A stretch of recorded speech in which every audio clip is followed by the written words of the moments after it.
Hey everybody, tonight we're debating Flat Earth versus Globe Earth, and we are starting right now.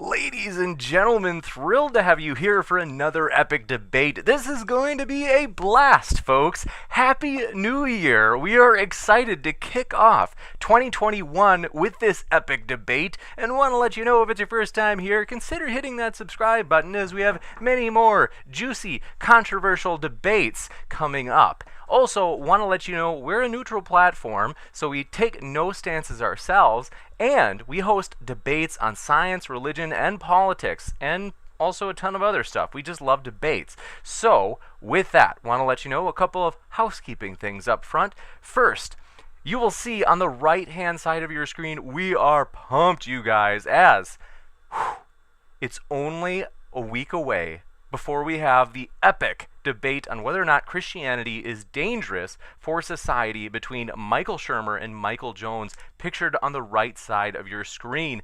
This one is going to be big, you guys, and we want to let you know you are also seeing on the very far right of your screen, that is our Kickstarter, you could say, funding meter. And so we are very close. We are, I think, at about 81%. I am stoked, you guys. And so you might be wondering, well, wait a minute, how does this work with a Kickstarter? Very easy. It's simple as this. We, in 2021, want to take modern day debate to the next level. So that means speakers from all over the place. And a lot of these speakers, they're big time people. I mean, Michael Shermer, New York Times bestseller. He's been on Joe Rogan Experience. And I could go on and on about his credentials. They have bigger honorarium sometimes. And so with a lot of debates, we can risk kind of like a smaller honorarium. Like a lot of you, we don't mention it a lot during those actual debates, but a lot of debates, we have actual honorariums where we pay the speakers. For example, Matt, and we're happy to pay it because we think that, a worker is worth their wages. And at the same time, some of the honorariums get kind of big to where it's hard for me to take on that risk, where sometimes we'll take a loss and it's like, well, we're okay because we have other super chats from other debates or other ads kind of bringing in money from other debates that can cover for those small losses. But sometimes like the bigger losses, that's where it's like, ooh, we don't want to take too much of a risk. And so this Kickstarter, we think, is the future of modern day debate, because basically people can, just for the price of $3, the price of a cup of coffee, you can watch this thing live. It's Friday, January 8th. And not only that, but your funding for this Kickstarter, you're going in with us, as we've already contributed money for this Kickstarter from Modern Day Debate, but your adding into it makes this event actually happen, because we have to reach our goal in order for this event to happen. And so want to highly encourage you, if you have not yet, the Kickstarter link is in the description. You don't even have to create an account. You can just jump on using Facebook or Apple sign in, whatever you want. It's pretty smooth and easy. So highly encourage you to join in with us, as we are hoping that this summer, we are thinking that if this goes smooth this first time, which we are determined to make it so, we're going to use this for big time events, you guys. So thank you so much for being here, though. We really do appreciate you. Want to say we really do appreciate all of your support, you guys, both in terms of the Kickstarter and in general. The live chat has been just so positive lately, and I appreciate you guys so much. So seriously, shoot me an email if there's anything, a way that I can serve you, make your day better. I'm at moderndaydebate@gmail.com. I try to get back to everybody. Sometimes I'm slow, but with that, thank you all for being here. How this is going to work is our new friend Gek is going to get the ball rolling with his opening statement. Then Whitsitt will have his opening statement, followed by open conversation. Both of our guests are linked in the description. What are you waiting for? If you want to hear more, you can hear more from our guests by clicking on those links. And this format is pretty flexible. So as we had mentioned, it's got those two openings, open conversation, Q&A. So if you have a question, fire it into the old live chat. If you tag me with @ModernDayDebate, it makes it easier for me to get every question in our Q&A list. Super chats are also an option. And with that, very excited, we are going to kick it over to Gek. Just to first say hello and thank you for being here, Gek. And what can people expect to find at your link in the description? Thanks for being here, Gek. Glad to be here, James. So I work as a cybersecurity professional and work a lot in computer science. So you'll find a lot of things related to cybersecurity, ethical hacking, and different tutorials on how to learn about that subject and field. You bet. Thanks so much. We're thrilled to have you, Gek. You have new perspectives, and so it'll be a lot of fun. And Whitsitt, glad to have you back again. If you want to share what people can expect to find at your link, thanks for being here as well. Yeah, a little bit of everything, to be honest. But yeah, Witsit gets it on YouTube. We just try to go live every night, talk about what's going on in what I call clown world. But if you can put your big boy pants on and listen to what I got to say or my theories, then yeah, it's a cool place to encourage you to come check it out. Juicy. Okay, we are pumped, you guys. So we are going to kick it off with Gek. I've got the clock set for you, and the floor is all yours. Thanks for being here.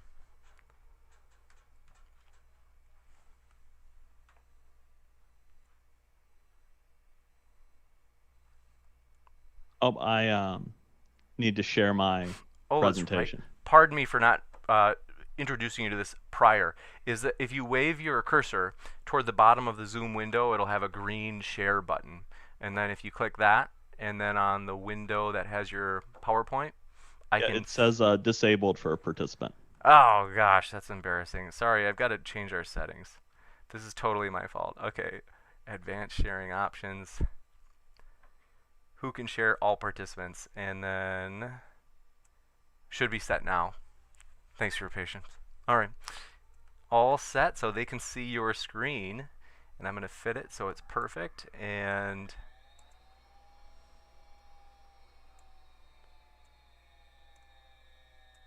all right, perfectly set to screen. Thanks so much, Gek. All right, I'm happy to be here.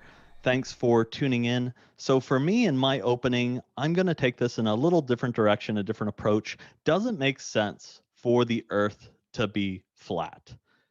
And before we talk about that, let's go back and define what exactly is science. There's a lot of anti-science, but science is used everywhere. Science is the pursuit and application of knowledge and understanding of natural and social world following a systematic methodology based on evidence. But what does that really mean? Well, where would you use science?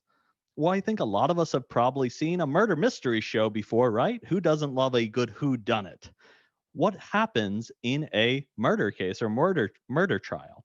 You gather evidence, and then based off that evidence, you make a conclusion, right? And about who committed the murder. Well, we do that for everything, and science encompasses a lot of different areas.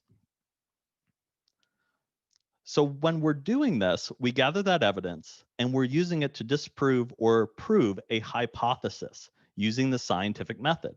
So whenever we're trying to prove something, whether it be a murder trial or anything else we might observe in our natural world, we're first making some observations. We're thinking about interesting questions about why something is. Then we formulate our hypothesis, we develop some testable predictions, perform those experiments, and then based off those experiments, we record those observations. Then we may do the experiment over again, and we may do it a lot of times to make sure we're getting the same result. But sometimes our results can be wrong. So here's an example.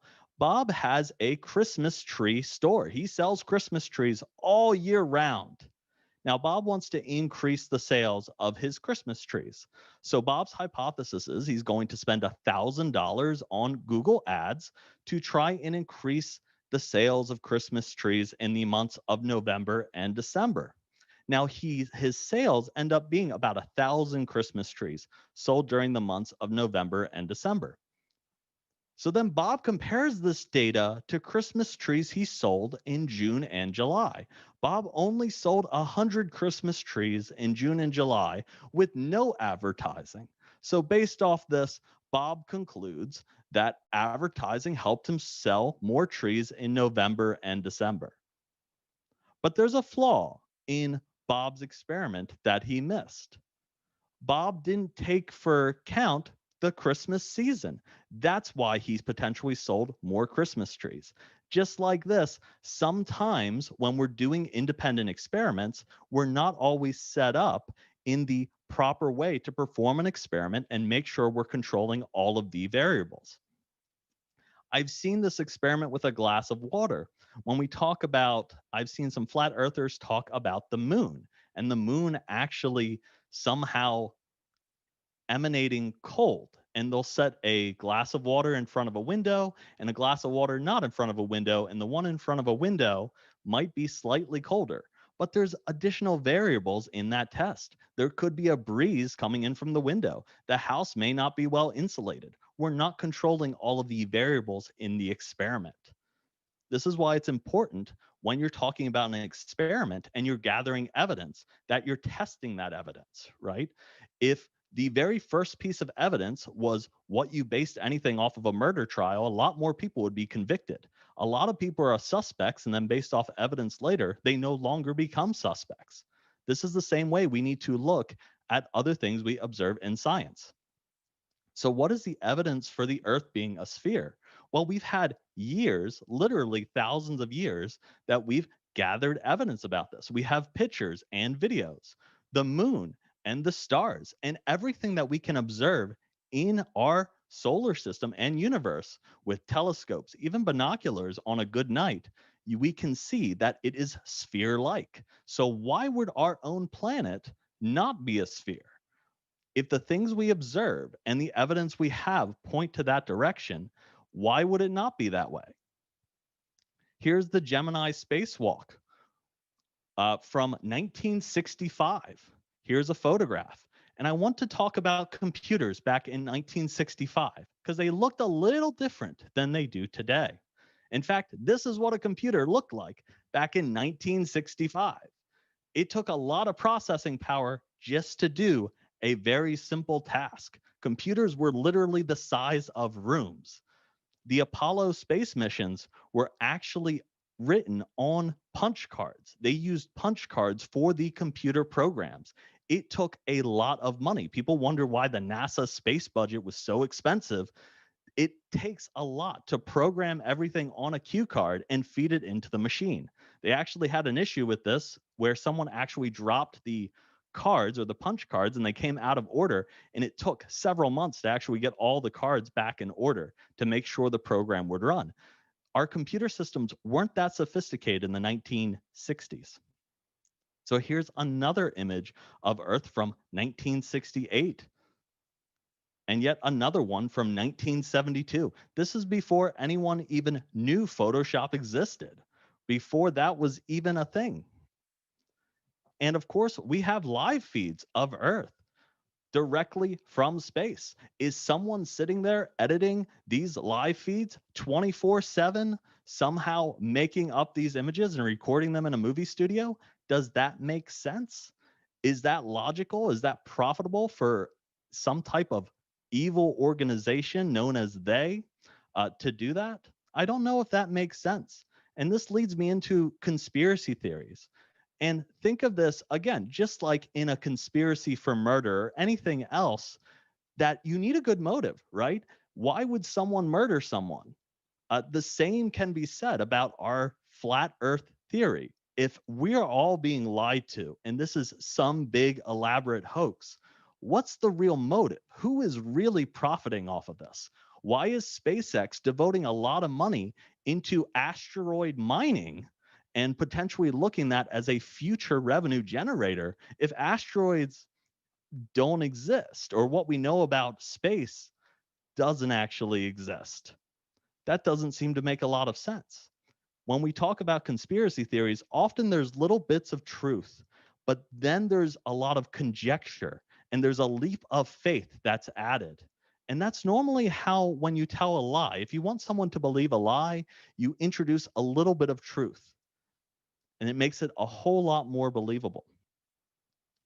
So, does it make sense for the earth to be flat? Well, in Proverbs 18:15, one of my favorite books, it says, an intelligent heart acquires knowledge, and the ear of the wise seeks knowledge.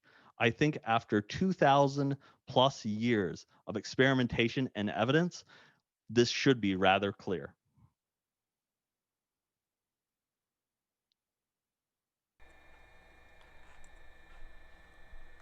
Thank you very much. Stoked for that opening and stoked for yours as well. Whitsitt, kicking it over to you. The floor is all yours. All right. I'll respond to a couple of things he said, and then I have a couple of tabs pulled up I can screen share in a second, bro, if that's cool. For sure. I took a couple notes. So you brought up a murder trial, I guess, getting across the idea that you need evidence. I guess, murder investigations in general require evidence, and then you tie that into science. Well, science is, of course, as it pertains to natural science, the study of the natural world, which is what we're discussing. You're making claims about the natural world. There's three constituent parts of a scientific experiment, right? So there's the dependent variable, the independent variable, and the control variables, right? And so you have your independent variable, which is your presumed cause. After you have your dependent variable, your observable phenomena, your naturally occurring observable phenomena. You then have a presumed cause, you manipulate it to verify a cause and effect relationship. You propose a hypothesis with a cause and effect relationship test. When it pertains to the globe Earth model, and this is never done, none of the core claims about the natural world in any way can stand up to the parameters of the scientific method or scientific experiment.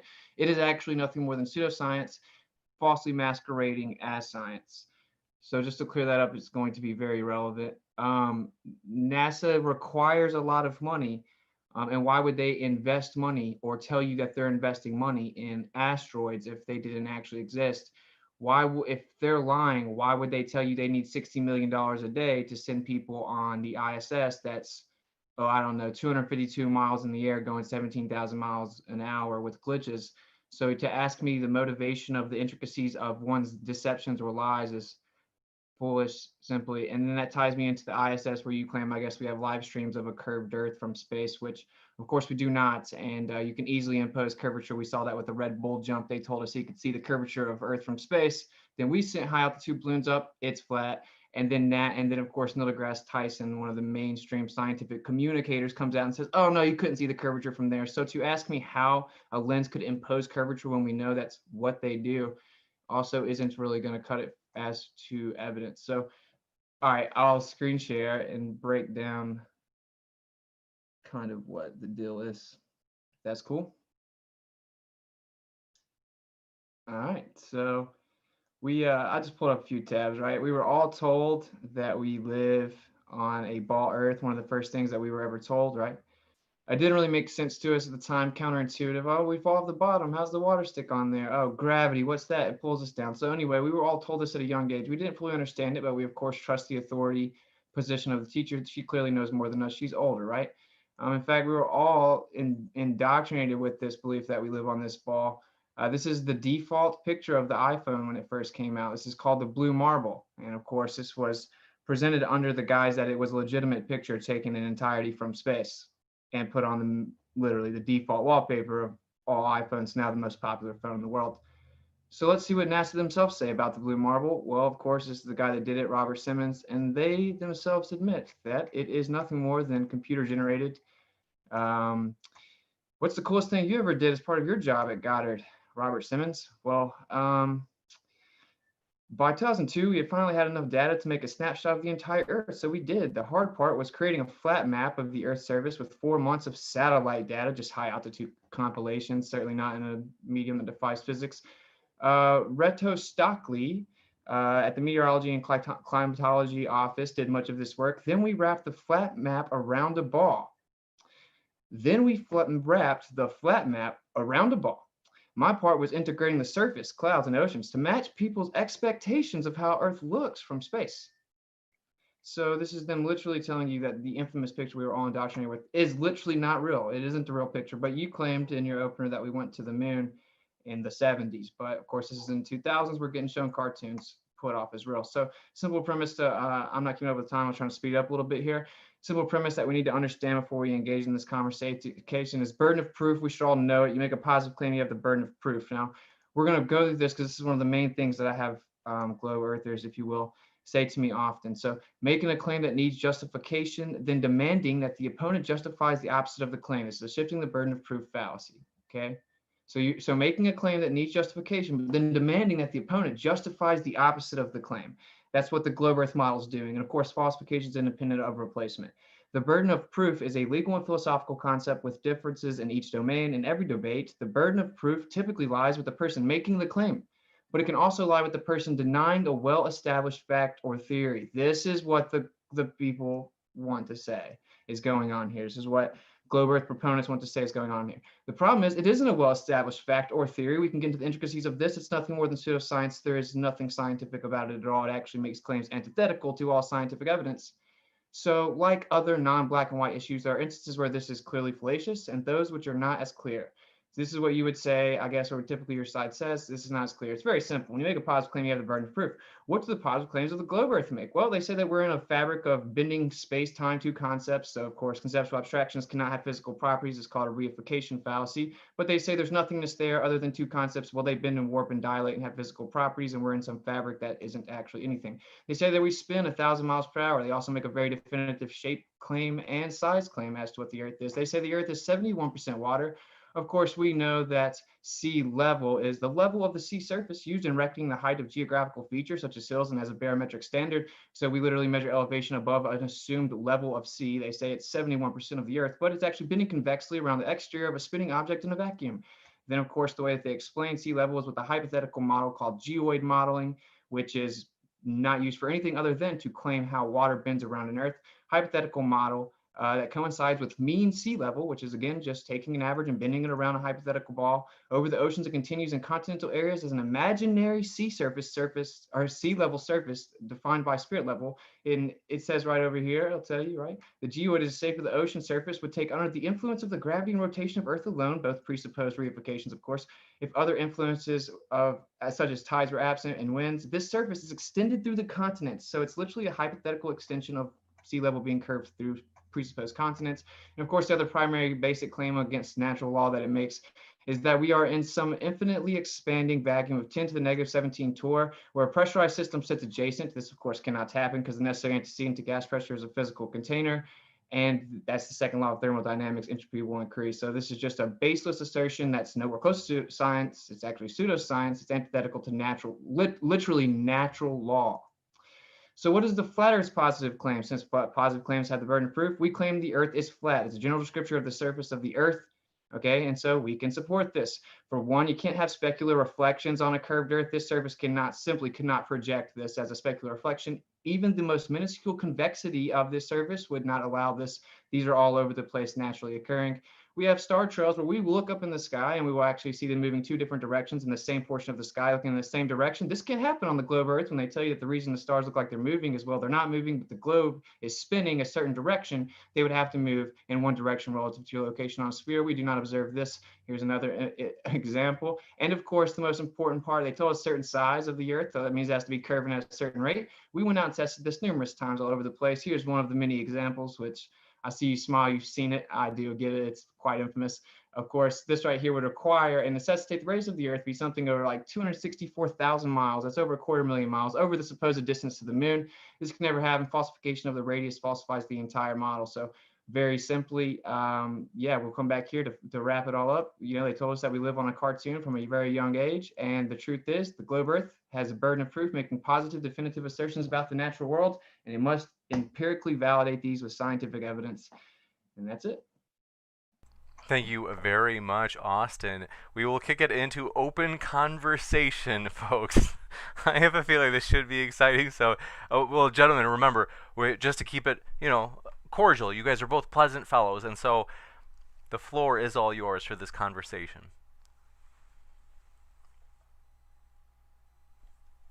Let's see. You guys might be on mute.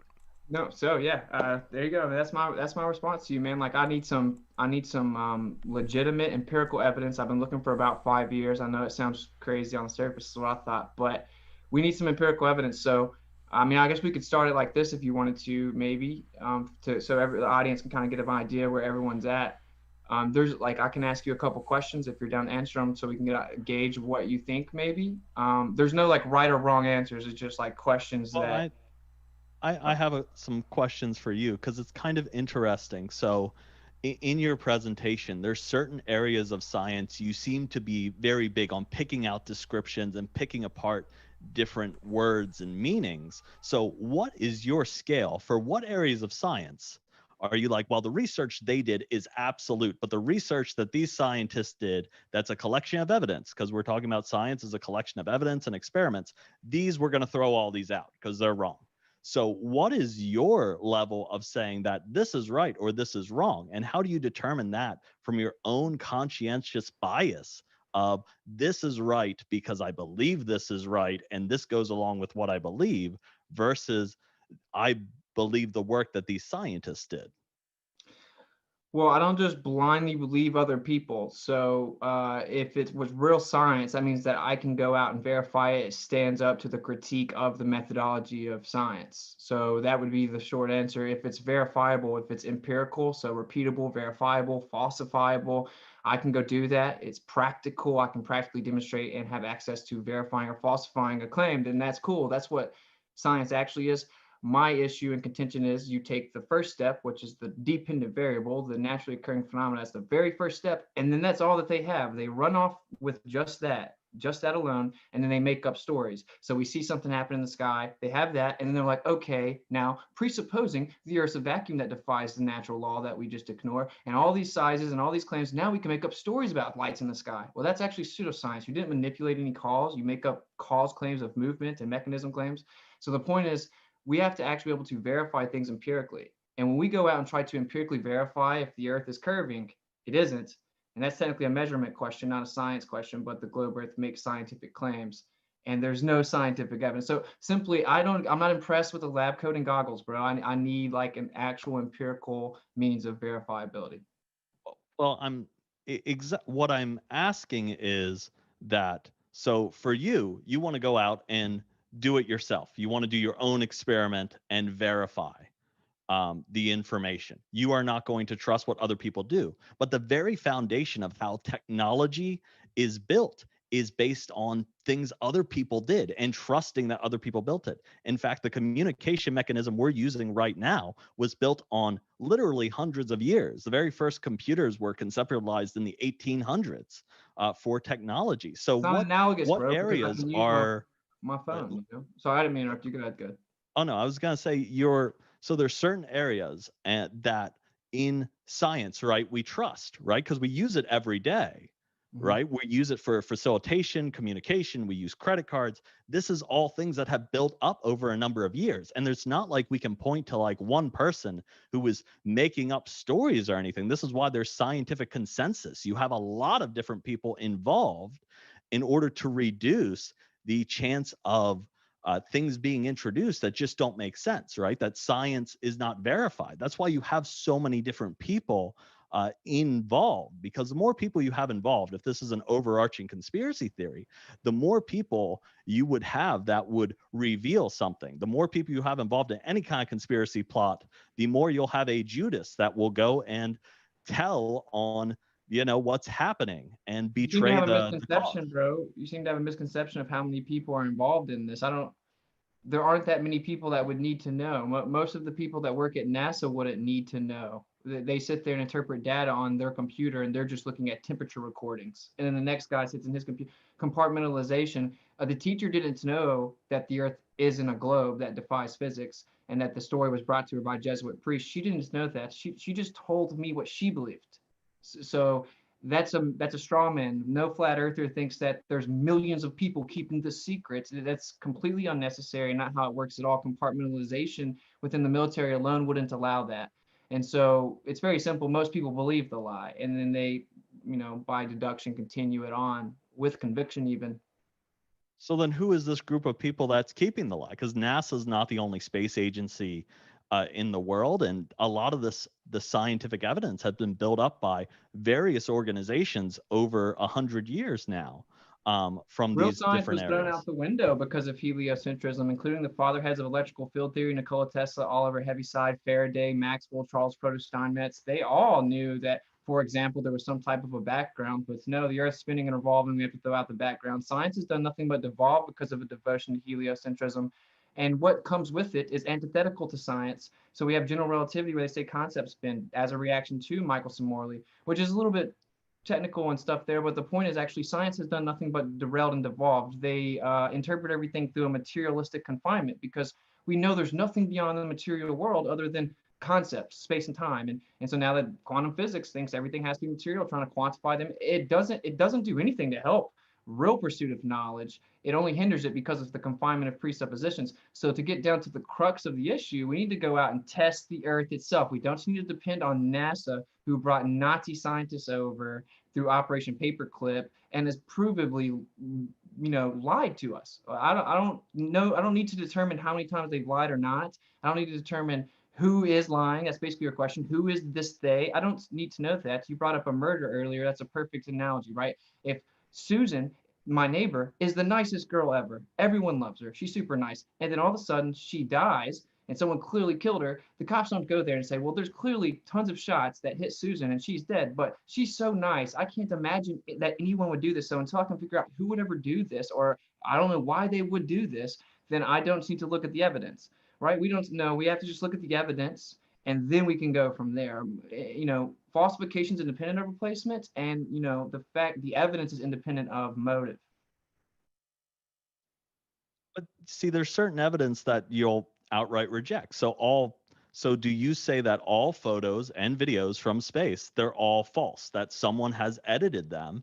And then how do you explain that from the 1960s and 1970s? So you talked about him stitching those photos together. If I have a photo of myself and I had red eye and I removed the red eye, does that mean the photo is a cartoon? Or does that mean it was digitally edited because the resolution of cameras back then were terrible in the 60s and 70s compared to what they are today? I think if we're taking the concepts of the technology we have today and comparing it to the 60s and 70s, that's a bit of a misnomer, because the technology we had back then was not as sophisticated as what we have now. Yeah, we can't go back, and we destroy the technology, and it's a painful process to build it back. And you even said in your opener, we had huge rooms that we had to use to even use computers, and now my phone is more powerful than a whole warehouse.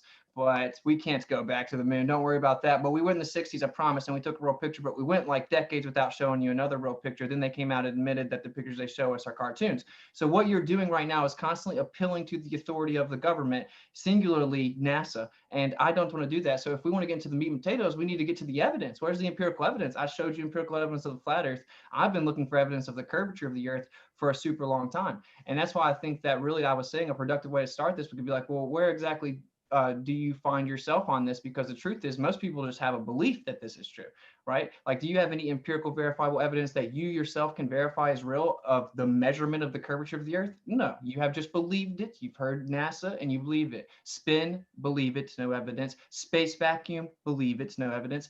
And so that's where we need to get to. Do you think you have some like verifiable empirical evidence for any of those claims, that the Earth's a ball with curvature, spinning in a vacuum, any of those three claims? And then we can get to the crux of the issue. I've been looking for 5 years. There is no evidence. And all the evidence I go out and find and can verify myself disproves their claims. And we have gas pressure on Earth and they claim it's in a vacuum. So we got some issues that we need addressed. And if we're being intellectually honest, we're going to have to find some empirical evidence. I mean, if the Earth's a globe and it's a primitive, archaic idea to question that it could be flat, it should be a slam dunk debate. Debates wouldn't even exist. So we should have some empirical evidence. Can you think of any? You can pick any of the core claims of the globe Earth. That's why I covered the burden of proof, right? The globe Earth has the burden of proof. So I'd like to talk about, again, you made this point about technology, and that's where I live and work. So you said, why can't we go back to technology that we had in the 60s and 70s? Well, the technology we have today isn't compatible with what we used in the 60s and 70s, because we used vacuum tubes in the 60s and 70s. We don't use vacuum tubes anymore. In fact, we use central processing units and silicon. So the technology that we had back then is very different from the technology we have today, which is why you would have to rebuild it from scratch. In fact, this happens in software development all the time. In fact, technology you were using 3 years ago, it's often better to rewrite an entire programming application than it is to try and take old programming or old code and reuse it. So the same case could be said for anything that was done, especially written in the 60s or used. Like, we wouldn't want to use punch cards today to program something that a rocket that goes to the moon. Yeah, I feel you on that, bro. But again, what you're doing to me is you're arguing to me a story you believe. You're arguing to me the logical framework of how you could explain a story that you believe.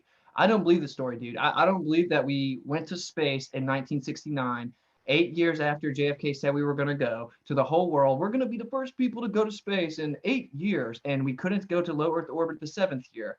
One of the main guys that was supposed to go hung a lemon on the main module saying, we can't even communicate in the same building, we'll never go. Then he blows up in a routine checking of wires. He's gone. They magically go all of a sudden in the 8th year, and the freaking president calls them. And so the moon landing, I don't believe propaganda stories from the 60s.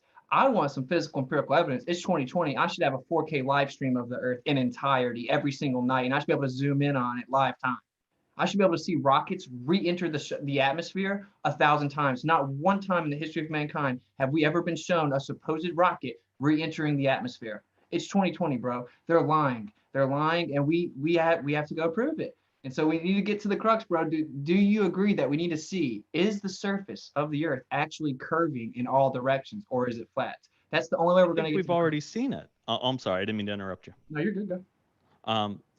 I think we've already seen it. So we have videos, we have live streams, we have satellites that can take pictures of Earth. And my burden of proof, and from a technological side of it, what I'm trying to understand is how you hand wave dismiss that, because there's a lot of technological science and evidence that goes into those devices to make them do what they do. And there's a lot of monetary value that has gone in to making sure those systems like satellites and global positioning work the way they do. Yeah, but So they can use high altitude balloons, bro. Like, for example, they were trying to get internet in a remote location a couple years ago, and what they did was they put up a whole bunch of balloons. Now, if we have satellites flying all over the place, why would we have to do that though? We have satellites flying all over the place, and then NASA admits they still put balloons up. As early as the 50s, they put balloons up. Did you know that NASA is the #1 purchaser of helium in the whole world, and they buy 90% of the world's helium? So that once again, vaguely appealing to the idea of satellites. Most of them are claimed to be geostationary anyway, which means effectively they're not moving unless you just believe that it feels like we're not moving, but we are moving. So there is no satellites. But again, this comes back to we have to measure the Earth, because if they were getting in gravitational orbit, you need what's called the radius of orbit, which means you would have to know the radius of the Earth. So if the radius of the Earth claim of 3,959 miles is wrong, they did not go to space, my man. It would be literally impossible. You couldn't. So we need to figure out if that value is correct. It's the most efficient way to verify or falsify this globe Earth model. It's not just believing in stories, bro. Do you think we use satellites for internet? Because mainly there is satellite internet, but generally we don't. Because we use 99% of all transmissions are used with towers and underground cables and wires and undersea cables. So. Correct. And do you know why that is? Because there is no magic space medium where you can just send satellites up in there, and the most efficient way to transmit things is not too high off the ground with horizontal propagation. So the satellites mean nothing. And in fact, it's declassified that high altitude balloons are really the most efficient surveillance methodology that the government uses, the military uses. So seems weird. It's actually because of the latency, but it's because if you have satellite internet, which is available, you can go and purchase it. The latency is several hundred milliseconds to get back. So if you tried watching a YouTube video, for example, it wouldn't work very well at all. Right. Because it has to go up to the satellite. The radio waves have to travel, and then they have to come back. But and you can get it and test it for yourself. They're going to a high altitude balloon, dude, or there's actually doesn't have to be a balloon. There's something called magnetic levitation and electrographic propulsion and quantum locking, magnetic levitation. There's numerous different things you could do actually to have self-sustainable flight. We've been lied to about pretty much everything. So as to making definitive claims, I mean, it may seem crazy to me that I'm saying, well, they could have something that could self-sustain itself and just be up there and float basically, but we're told that they actually free fall around on Earth that spins in a vacuum. So I can prove quantum locking. You can actually practically demonstrate it. You can levitate things with magnetism. So I don't know what's up there, bro. I don't have to make claims. Falsification is an independent replacement. What they told me isn't true. When they claim that the ISS is 252 miles up there, it can't be, because that's a medium that defies natural law. I just want to stick with what I can prove, dude. I do not believe government stories, bro. We can't. They set up a whole Vietnam War with a lie, bro. Like, we need to verify things ourselves. Don't you agree? I think being a skeptic is very good. And I think verifying things for yourself is good. But there's a certain thing where you can't do everything yourself. Not everyone can be an expert in everything, and not everyone can spend years on an entire subject. When you talk about medicine and the different advances in technology, being a technologist myself, I could not build and program everything or every program myself without additional libraries to do it. It would just take years for it to happen. In fact, this happened back in the 90s because technology, there wasn't a lot of frameworks. Everyone was trying to build things themselves, and it took way too long to get to market. And we had a technology crash. Everyone wanted to do these cool things, but they were building them all from scratch. That's why we build frameworks around things. The same thing can be said about science. Things build on each other. So when we talk about, satellites and what's being used there and the videos and the photos, I think there is more of a faith thing that those are all fake and that there is some government conspiracy to hide these air balloons and whatnot and magnetic type of devices that are holding Well, they don't themselves even up. hide the balloons, Is that not a right? faith thing? Because I there's see what not you're any evidence of that. I see what you're saying, but and you could maybe if you look at it from the outside, it would seem like that, but no, because what it comes down to is when you go look at all the empirical things that we can verify, they're all antithetical to what they claim. So now we're left with only what you're describing, which is pictures. And dude, I've seen high definition pictures of freaking Matthew McConaughey in space, bro. So like when it comes down to it, that cannot be like the sole thing that I hinge my whole worldview on. A governmental agency showing me pictures that they've admitted they can provably fake and pass off as real. They were the background slide phones. Everyone thought it was a real picture. Like no one knew it wasn't real. You have to go find that. And so to me, that's just foolish to believe them. And so like there's one thing right now, this dismantles the whole heliocentric model. We have gas pressure on Earth. How do we have gas pressure on Earth? The necessary antecedent to gas pressure is a container. Gas pressure is the energy or force exerted on the walls of a container. So they collide with themselves, elastic collisions, and they hit the container. So if we have gas pressure on Earth and we're spinning, actually going 11 vectors inside of a vacuum that's ever expanding at 10 to the negative 14 or 10 to the negative 17 torr, right beside the pressurized system with no container, how do we have gas pressure, bro? That gas pressure would immediately migrate. It's the second law of thermodynamics. It would immediately seek equilibrium. So how do we have gas pressure on Earth? What's containing the gas pressure that they say is encompassed in a vacuum?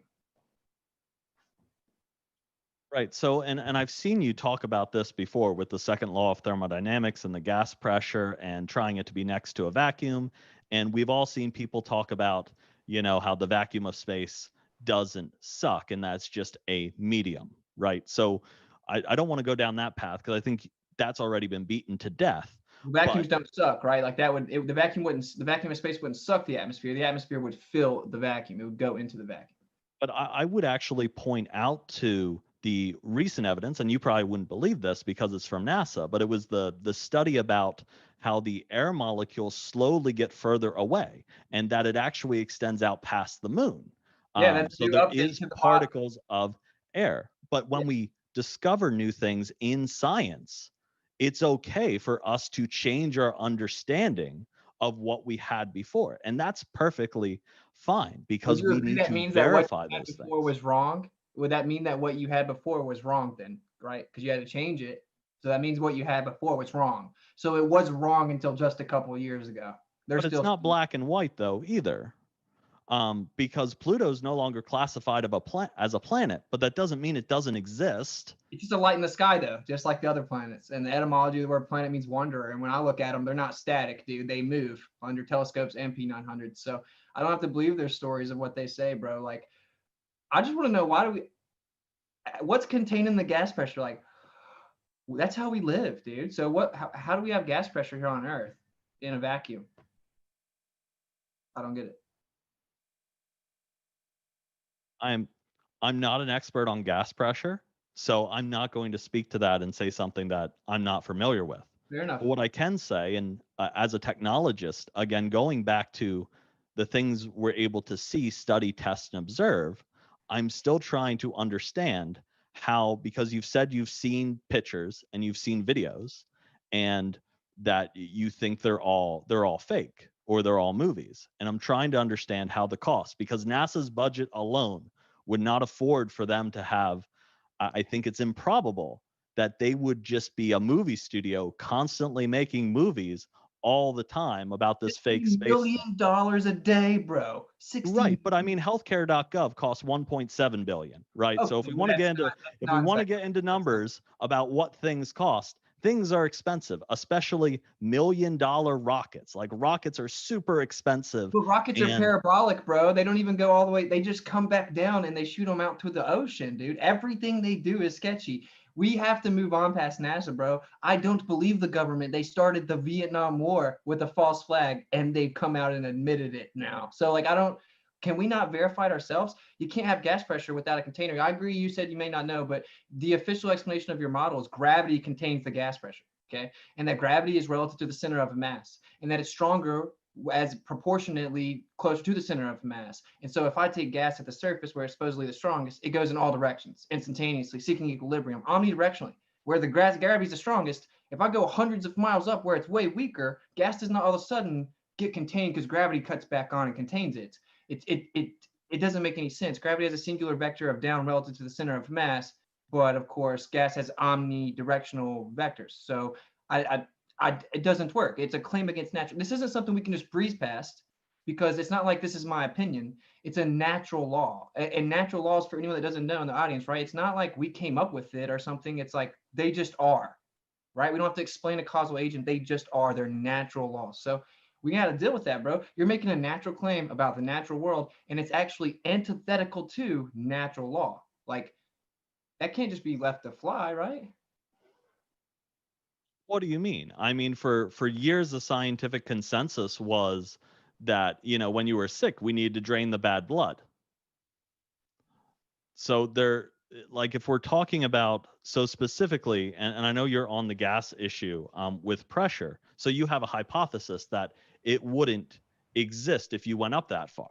So based off that claim, if you saw a video or something from space, and again, it wasn't happening, you would say that's not true because I don't think that's possible for that to happen. Is that correct? What I'm saying is that's a claim that's literally the opposite of natural law. There would have to be a container next to a vacuum. That's all I'm saying.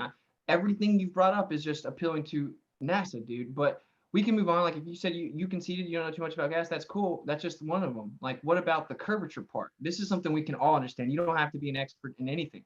We go out and we see the horizon is horizontal. We see the sun is set on the horizontal Earth. Everywhere we go, planes, buildings, doesn't matter. Go out to the ocean, doesn't matter where you go. High altitude balloons, 120,000 feet, it's flat. That's what horizon means. It comes from the word horizontal. So can we find some evidence of the Earth curving?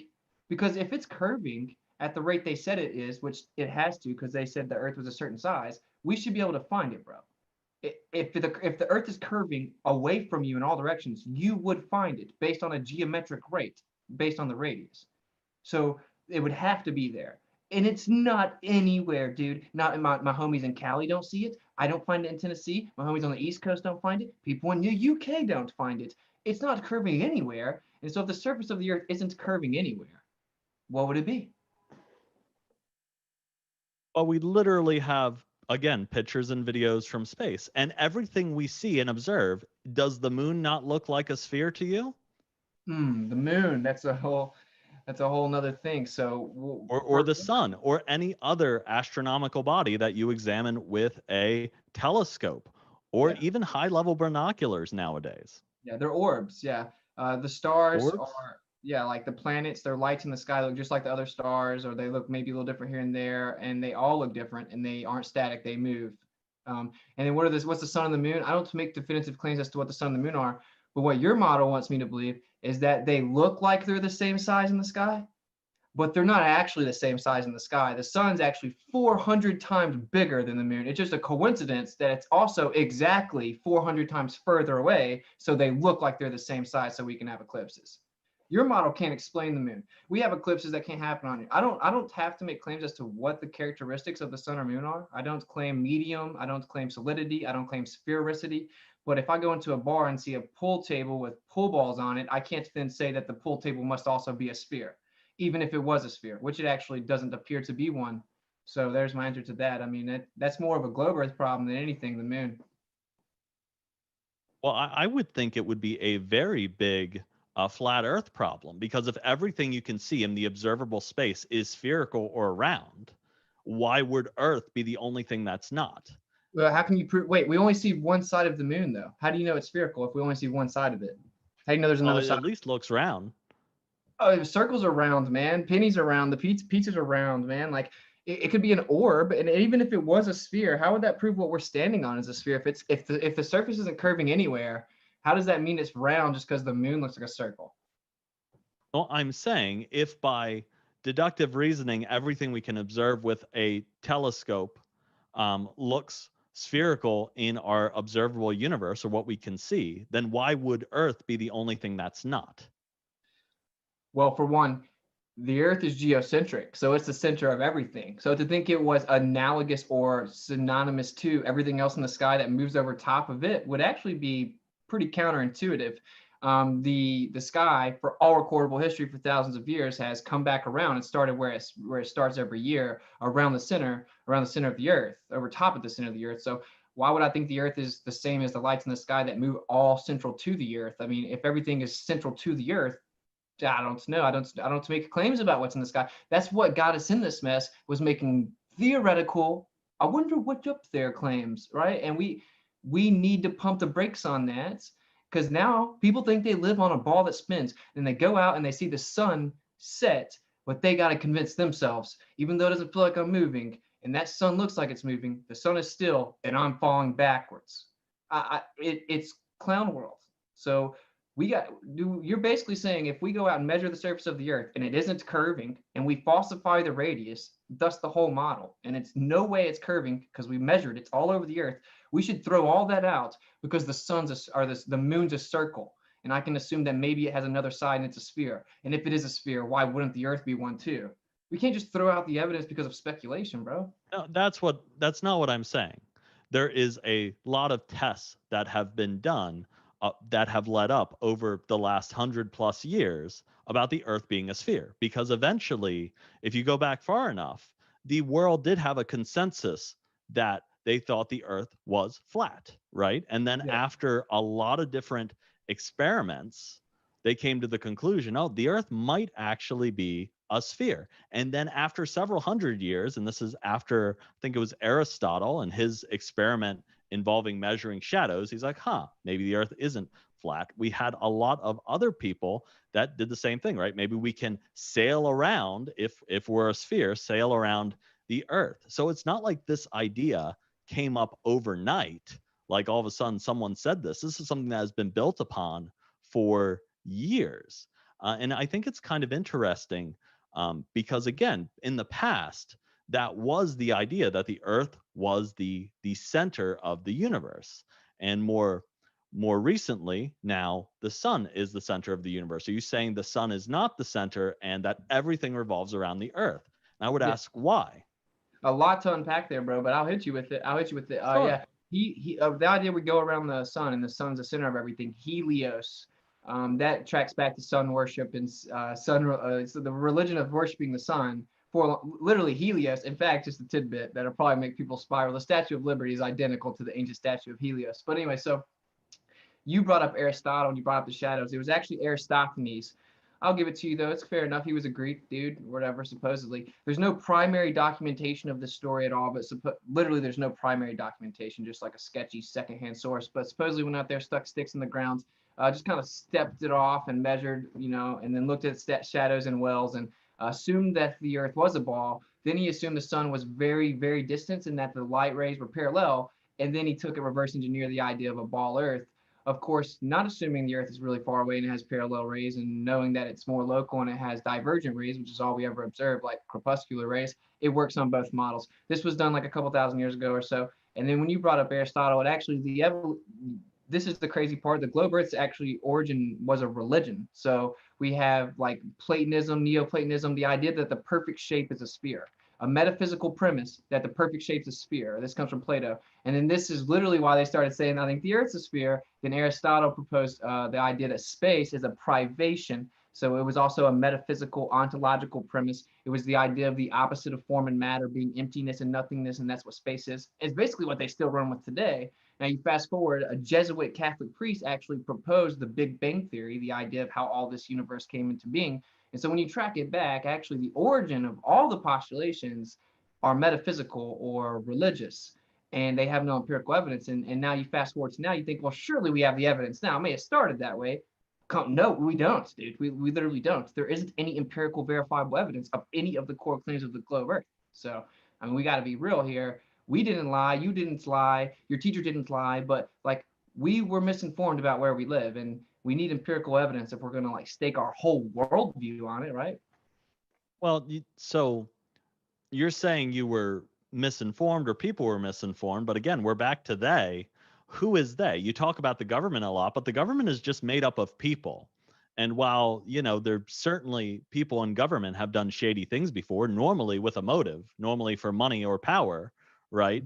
So are there key people in the government and they've been passing it down through the government for over 100 years? Because normally people don't remain as those government officials for that long. And again, you said there weren't a lot of people involved in this. Mm-hmm. So at what point, and this is where the conspiracy really, it just doesn't seem to make sense for me that all the photos and video evidence and what does exist from a technological perspective, that's even possible. Well, basically the idea of being like, why would they lie? I don't know. We made a whole rap song about it. It's one of the main questions we get. I feel you, bro. That's the instinctive response. It is nothing. It's no like shade I'm throwing or anything, but I use this analogy. It's like if I say you had a girlfriend and actually she was your fiance, really pretty girl, you had just engaged to her, and you were like in love with her, right? And your family loved her, you liked her family, everything was cool. And then I came to you, I was like, dude, I'm sorry, I got some bad news. I got a video of your girl cheating on you. Would you be like, no, there's no way, Austin, she loves me. I don't know why she would lie. I don't believe she would ever do that to me. So until you can tell me why she would lie or exactly who the dude she was with is, I don't want to see the evidence of the video, right? You would want to see the evidence. And so all we're doing is pointing out the evidence. I can't definitively claim their motive. But I will tell you, when it comes to the heliocentric model specifically, predominantly, it was the Catholic Church, the Roman Catholic Church. I mean, even the Big Bang Theory was proposed by the Jesuit Church.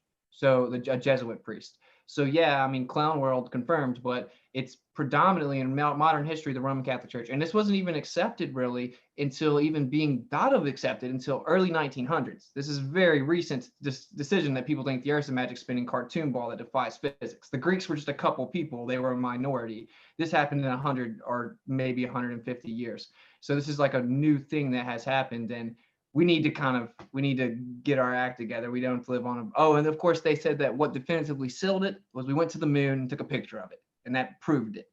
So when you're asking like all these people that lied, they think it was proven in 69, bro. Like they're not lying, they're just, they believe the lie. And some of us decided to go and test it. And so when we test it, we falsified the radius. There is no movement. So we got an issue, Well, there's lots of independent tests that have been done, right? There's tests that have been done that I've seen people with doing tests to debunk flat earthers, right? So going back, you can say you've done your own tests and people can say they've done their own tests. But at the end of the day, the whole reason we have a scientific consensus is because it's very easy for one variable to be off in a test, right? You can do the same experiment potentially, and if you have one variable off, you can get a different result. I did this back in elementary school. We would water various plants, and one plant actually grew taller when you gave it soda instead of water. Does that mean I should go out and make sure that I'm watering all my plants with soda because that one plant out of the test group happened to grow a little bit more, or was that an anomaly? Well, that's likely to be an anomaly. So when we have more, when you're talking about statistically and we're looking at these experiments, we need more data points to be certain about anything. And when we're talking about data science, normally you need a minimum of 30 data points to even look at something with some margin of certainty. And the more data points you have, the better. But dude, data itself isn't science. Like data is the quantification of different information, right? Like the data, the quantification isn't science. Measurement isn't science. It describes things. Science explains things. It's valuable, but you can't just say that that's the only evidence of something because it is not. It's different. Science explains things and actually manipulates a cause to prove things, right? So we just have like, dude, the problem is like how about this? We'll do this. Do you agree at the least that we should be able to agree on this for sure? It's like the default position, if you were to base it solely on your census, would be that the Earth is flat and not moving. Like when you experience your life, you never feel moving. When I throw a football up, it comes right back to me. When I see a sunset, the sun moves. I don't feel moving. I don't see curvature. The horizon's always horizontal. That's what the word means. So you would agree that on default position, based on observable phenomena with our senses, we experience a stationary flat Earth. I would say that that would be something I would never think about.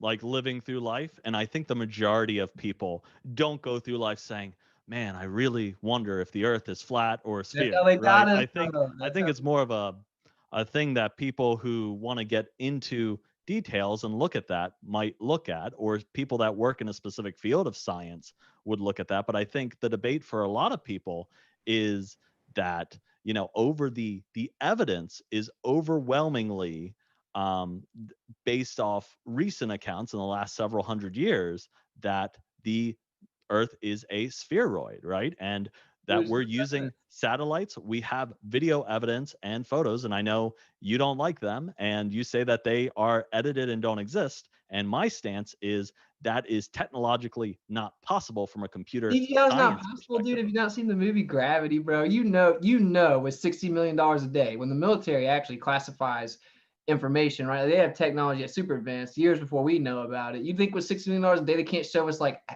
half-ass CGI? Like it's not even good. It's like not even that good of CGI. And they're smart and they're like, if this was CG, if we were faking it, it would be better than this. And that's what Elon Musk even says. Like they say that. Like this was CGI. If we faked it, we'd have better CGI than that. It's not even good quality. Well, I can't. My point is, bro, you seem like a real cool guy. I can't just like whistle past the evidence. For me, it just doesn't sit right. I can't be like, oh well, this mountain should be hidden by a mile of Earth curvature from 273 miles away or 225 miles away. And instead of it being hidden by a mile of Earth curvature, I can see the full mountain and it's right where it's supposed to be. And I can do this numerous times throughout the year. And if it was flat, it'd be right there in front of me. That's where the mountain is. I can see the top mountain in the back of the range. It should be hidden by a mile of Earth curve. Or I can believe that, well, it's actually being loomed up 1 mile in the air and then stopping right where it needs to be flat. I can't just whistle past that, bro. I can't whistle past the black swan when you can repeat it and it falsifies the radius. Like, I don't know exactly what the Earth is. I don't make a definitive claim. I know what they told us is wrong, bro. And in the size that they told us is wrong, the shape they told us is wrong, and it just defies physics. And what they told us is outside of us is wrong. And we are not spinning 11 vectors through nothingness around the sun. The sky resets over top of us, and it has for all recordable history. And so, like, based on all empirical evidence, I asked you about the default position because, like, you have to agree that is the default position. Now, the important part is that means we have all the observations. So if you're going to claim that it feels like I'm not moving, but I am moving, you have the burden of proof. You have to prove the Earth's moving. If it looks flat, but you claim it's curved, you have to prove it's curved because all observation shows us it's not moving and that it's flat. We need evidence for the positive claim that's antithetical to observable phenomena. You know what I'm saying? Again, I don't agree with that being the default position. So, and I probably wasn't clear in how I said that because I think a lot of people don't care about whether the Earth is flat or not. They'll just go living on their lives. But I think if you're observing, again, if you actually took a telescope and you're observing other things in our night sky and solar system, right, and you can get some really good views of a couple different planets with a really high-end telescope, I think you would then logically say if everything else in our observable solar system that we can see observably is a sphere, why would we not be a sphere? Like, why would our planet be the one that is not? And I'm saying that from an observation standpoint, that's what I would say, because that's something you observe, study, and test, right? Your results. And from, again, you saying the different areas of, you're looking at the mountain and you have measures. Well, how do you know your measures are 100% correct when other people do the same measurement and they're getting a much different result? And That that's actually proves the me though. problem here. Sorry, bro. That proves me though, like when you go out and you make measurements and you look at the horizon, which is what the black swan argument's about. It's actually been about a year, and the globe earthers, I say globe earthers, not someone that thinks there's a globe, but the people that like argue against it for 5 years vehemently on the internet, right? Like they still don't get the argument. It's about the horizon. It's been a year, and it's about the horizon. It has nothing to do with the oil rigs. Those are just a frame of reference of distance. It's about the horizon. It's too far. Now, if you go back, like you said, and you see something different and the horizon's way closer, that proves my argument even more, though, because my whole point is that the flat earthers say our point is the horizon isn't physical, bro. Like it moves.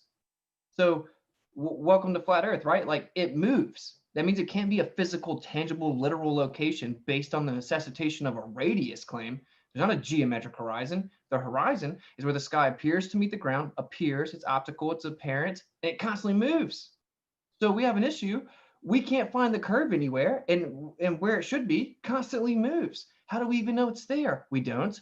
When we go test for it, it's falsified. How they figured it out in the first place? By looking at the horizon and then taking an approximation, assuming it was curving. Dude, this is literally Alberuni who's attributed to the radius value. So we got an issue, bro. When we test the surface of the Earth, it isn't curving in any direction anywhere on the whole Earth. And they say 72% of it's water, and water finds its level. Like we can't just ignore that. We can't just believe the government. We can't just believe just because it's in academia doesn't mean anything, right? Because academia will change their mind in 10 years, dude.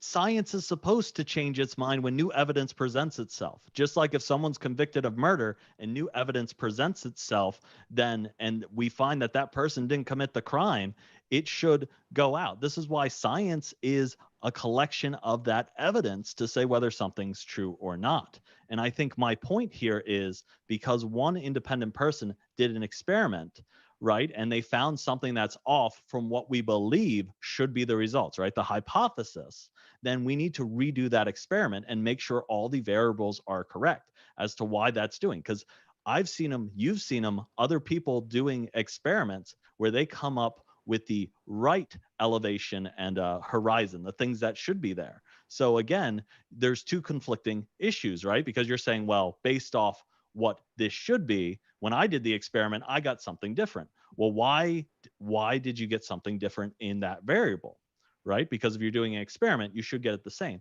But at the same time, you can't do one experiment and then say you're going to throw everything else out, right? You can't do just one and say, well, based off this one, again, back to my analogy of the plants, right? If I took that one experiment and then I said definitively, well, obviously water is not the best thing for plants. It's Coca-Cola, because this Coca-Cola plant grew much higher than the one that I gave water. Now, do we know that to be like scientifically accurate from all the people that did experiments with those types of plants that they grow bigger on soda? No, that was an anomaly of my one experiment. That's why we have to have lots of experiments. This is why I said the data, it's more the data points in order to show from an evidentiary standpoint that we can be certain that if we go in with the same variables every time, that we're going to get the same result.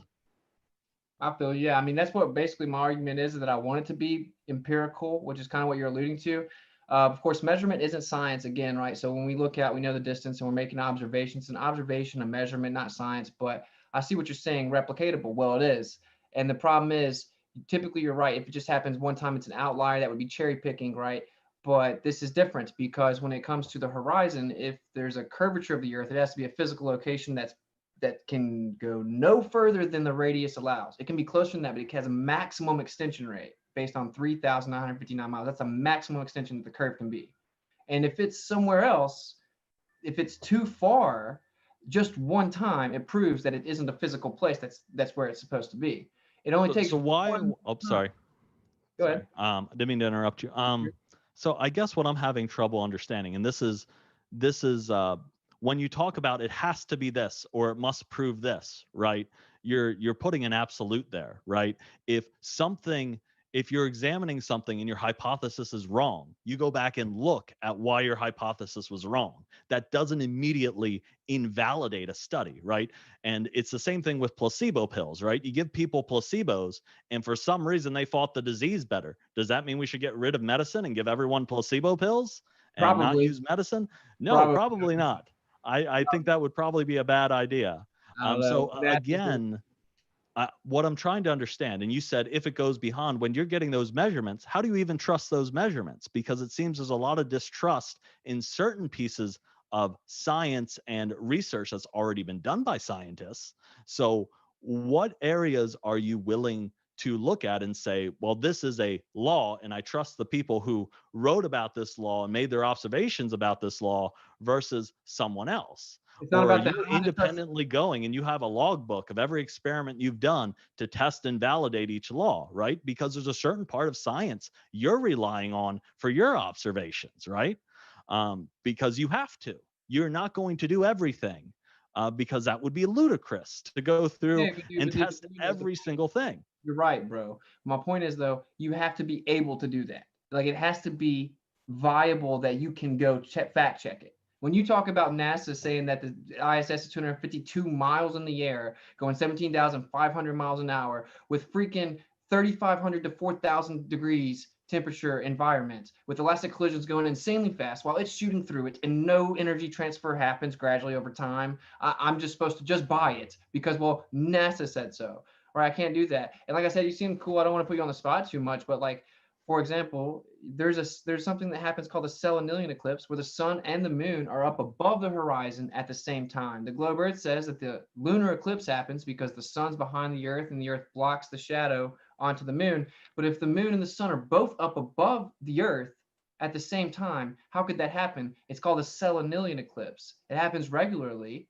It's actually been coined the impossible eclipse, and you have a shadow cast onto, a shadow, right, which is the absence of light, supposedly caused by the Earth, cast onto the moon while the sun's up above it. They're both up. It's a geometric impossibility. There's nothing to obstruct the sunlight onto the moon. And it actually comes from the top down, which if it was in the heliocentric model, would have to come from the bottom up. So we have literal eclipses that happen in the sky that can't happen on the heliocentric model, and they just get hand wave dismissed. And somehow I'm crazy and censored into oblivion and attacked all day because I don't buy that. I don't buy claims that are antithetical to natural law and geometric impossibilities. Like, oh, I'm such a crazy person. We just need actual verifiable evidence, man. And we need to come together before it's too late and realize that we need to prove the things that we depend our worldview on.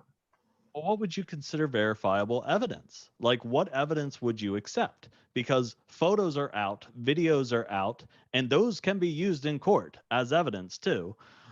So a lot of these studies from scientists are out because, you said you're not a big fan of academia, which there are certainly areas of academia I don't agree with, but there's certainly scientists that are doing really good things in their fields and what they're doing. And I think they do contribute to a whole. And I don't think I don't think a lot of them have any malicious purposes. I certainly don't think most scientists are like, evil Dr. Frankenstein trying to create crazy things. I think a lot of them really love their work and what they're doing, and they truly want to better society with their research. So I guess from that standpoint, again, what evidence would be good enough, right? Would it have to be an independent, like if, would you believe if Australia or China had pictures or video of a globe Earth? Would you believe that? Because according to them, they do. So, it's not just NASA. According to China, they treat their civilians great. And we know they treat them terrible. So they have certain standards. I don't trust government, dude. I don't trust government, man. They suck, bro. Like, they suck. We all know they suck. I'm not saying everything the government says is a lie. No, but dude, we cannot just solely depend on them. Like it makes no sense. It makes no sense. Dude, we have gas pressure on Earth, dude. And the Earth is not spinning. And it's not when you go out. You actually have semicircular canals in your vestibular system, which is, of course, your vestibular system's in your ear. It helps you establish spatial reasoning and equilibrium relative to the Earth, of course, right? It helps you keep your balance simply. It's called the vestibular system in your ear. There's something called the semicircular canals. They detect angular momentum motion at such a very minute, delicate fashion that to claim that we are, going 1,040 miles per hour and never notice it, while we're going 11 vectors on an elliptical orbit that actually changes vector, is preposterous. The vestibular system couldn't work on a spinning Earth. So we got issues for days, dude. We could talk for 24 hours and we wouldn't cover all the problems with the pseudoscience that is the globe Earth. Is that preposterous though? Because of the scale? Because when I'm in a car, sometimes I forget I'm even in a car. When I'm in a plane, sometimes I forget I'm even in a plane.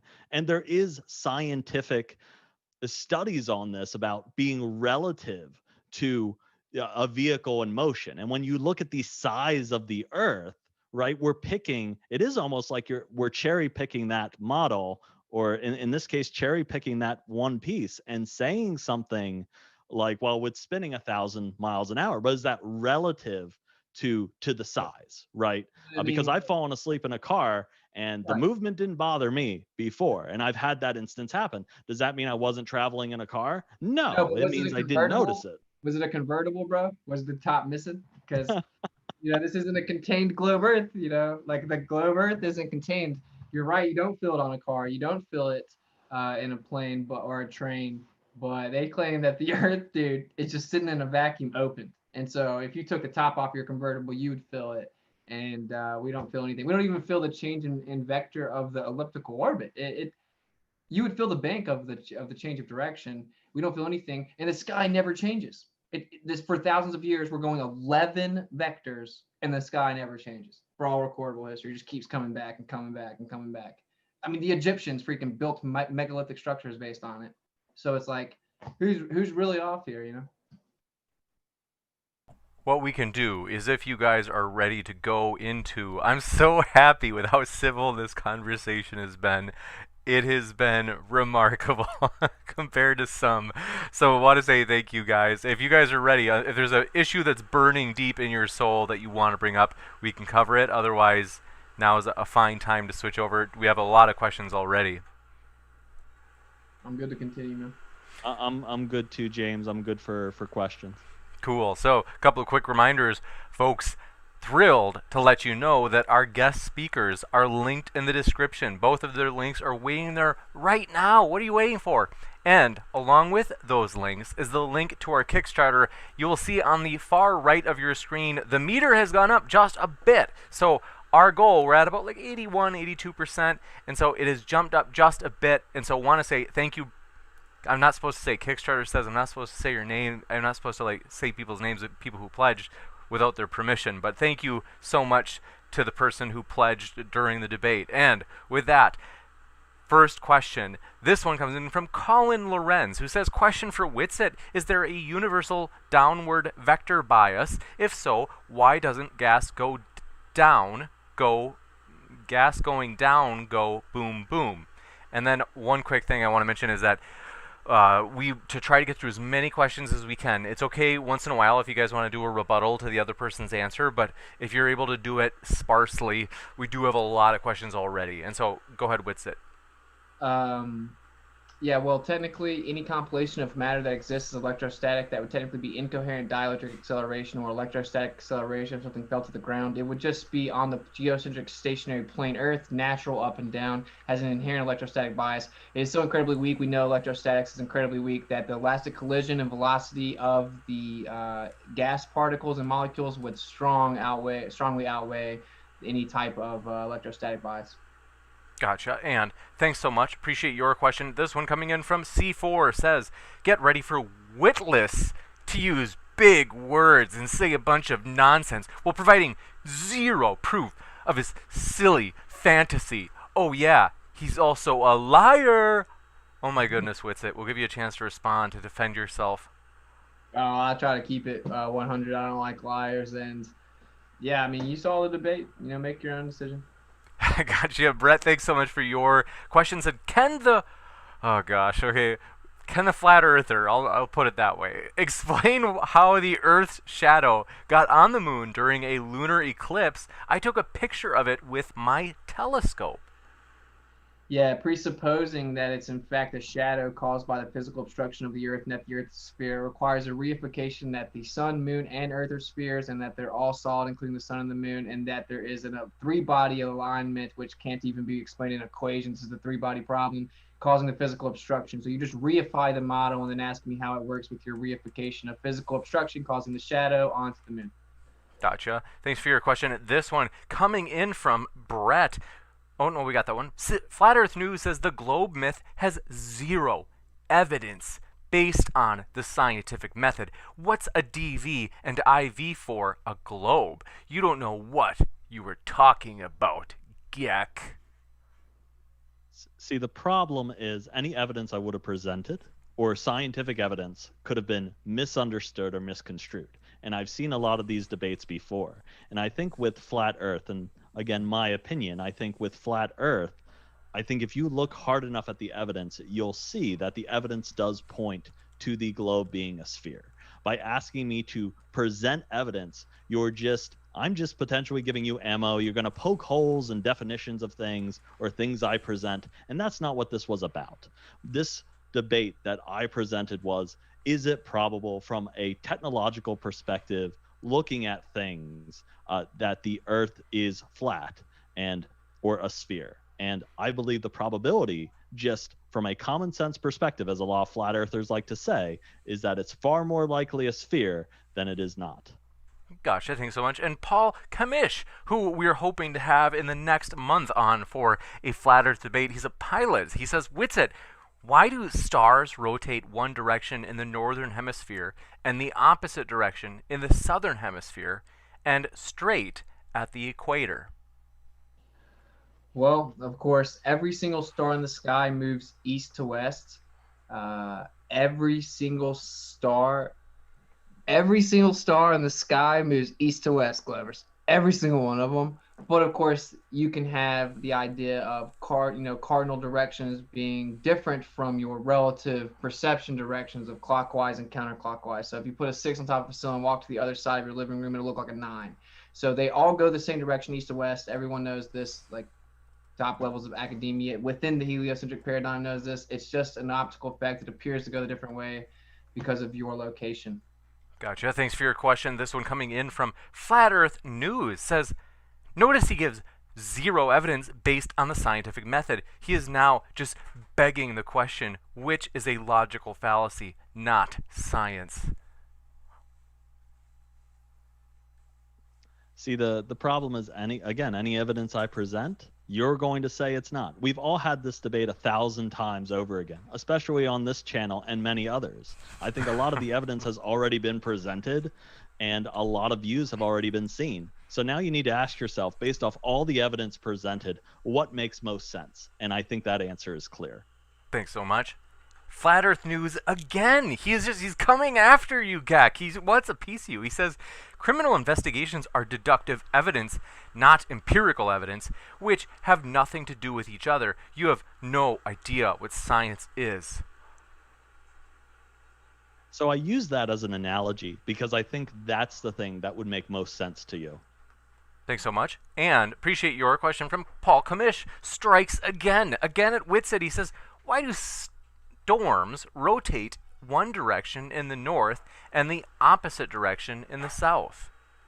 Too bad they don't only do that, so that seems like a flat earth proof. Welcome to Flat Earth, bro. Snacks in the back, DJ's on the way, he's running a little late. Next up, love you. Did Nathan teach you that? Just kidding, it was a joke. It sounds like something Nathan would say, but nonetheless, regardless, Amy Newman says, pre-show Pascal's wager 11 p.m. tonight, my channel. You guys, I am pumped for this. On Monday, we are going to have Matt Dillahunty and Sal. They are going to be debating Pascal's wager in particular. That should be, I honestly think this is going to be a mega debate, folks. And so, come on, it's going to be live streamed on YouTube and Twitch. That'll be this Monday night, and Amy is hosting a pre-show for it. That is on her channel, which I am going to say, Amy, can you please post your link in the description just so people can see it as I'm reading this mention. Amy also asked, question, why does China, Russia, and Iran seem to agree with their enemies that the world is round? To just try and tell me you somehow understand the geopolitical relationship again between world powers is pretty wild to me whenever governments literally their entire job is classification of information. But basically say that they think that U.S. really went to space and they can't be left behind. So if they'll make up a story of how they went to space, even if they maybe truly believe that the U.S. went to space, they have to keep up a facade of being able to do it as well. So again, I don't consider governmental agencies empirical evidence. It's easily fraudulent. Gotcha. And thanks so much for your question. This one comes in fast from Crafty Keela. Says, can Whitsitt explain the curve visible in Mr. Sensible's Mage 2 project? And by Mage, that's M-A-G-E. There's unbroken footage from takeoff to landing available. Happy New Year, Modern Day Debate. Thanks so much, Crafty. I have no idea what he's talking about. I'm not subbed to Mr. Sensible, believe it or not. He made a hit piece on me. I don't keep up with him, but I'm not sure what you're talking about. So you're telling me if there's an actual unedited video of a rocket going to space and coming back and re-entering the atmosphere, please send it to me. We all know it doesn't exist. They can't even show it landing without glitching out. And if you're talking about where you send a camera up to high altitude footage, you just impose curvature with fisheye lens. We have the same altitude with flat horizons. So sorry, not sure what he's alluding to. Gotcha. For the record, Crafty Keela is a lady and may be on this coming month, by the way, folks, for a potential controversial debate. Sigifredo Sarabia, thanks for your... I got your email now, Crafty. Thanks for that heads up. And Sigifredo Sarabia said, game over. I don't know who it's for, but I appreciate the sticker. And Sigifredo Sarabia also sent a super sticker of pine trees. Wouldn't you know it? Thanks, you appreciate that. GPS says, Austin, test GPS. That will get you your evidence. Oh, that's crazy, because the actual use case of GPS existed long before the supposed terminology of global positioning system. Uses a Cartesian coordinate system anyway, and of course all it does is add a z-axis, assuming the sphericity. You actually have to map it out on a flat Earth. You're using high altitude triangulation and predominantly towers for a system that actually pre-exists the idea of global positioning system. It's laughable. Gotcha. And thank you for your question from P. Barnes, who says, I'm on the lookout for a new line of work. Does cherry picking pay well, Whitsitt? No, not too well, man. Caleb, as he likes to be called, we also call him Caleb. Thank you for your question. Says, best evidence the Bible supports or denies flat Earth. I guess this is for either of you, if you have anything that you think argues one way or the other from the Bible. Yeah, the Earth does nothing but call the Earth flat and stationary. It says it's immovable and fixed like 20 times. There's over 200 Bible verses that could only happen on a flat Earth. It says there's a firmament. And just one. Okay. Well, what's the, how about for you, Gek, if you have one, best support or denial passage, I guess you could say reverse, regarding flat Earth? Not a specific verse, but I would tell people to be careful of which translation you're reading, and be careful of misconstruing the meaning of something from someone who lived in a completely different culture several thousand years ago to understand what they were saying. Appreciate it. Thanks so much. Flat Earth News says, technology is not science.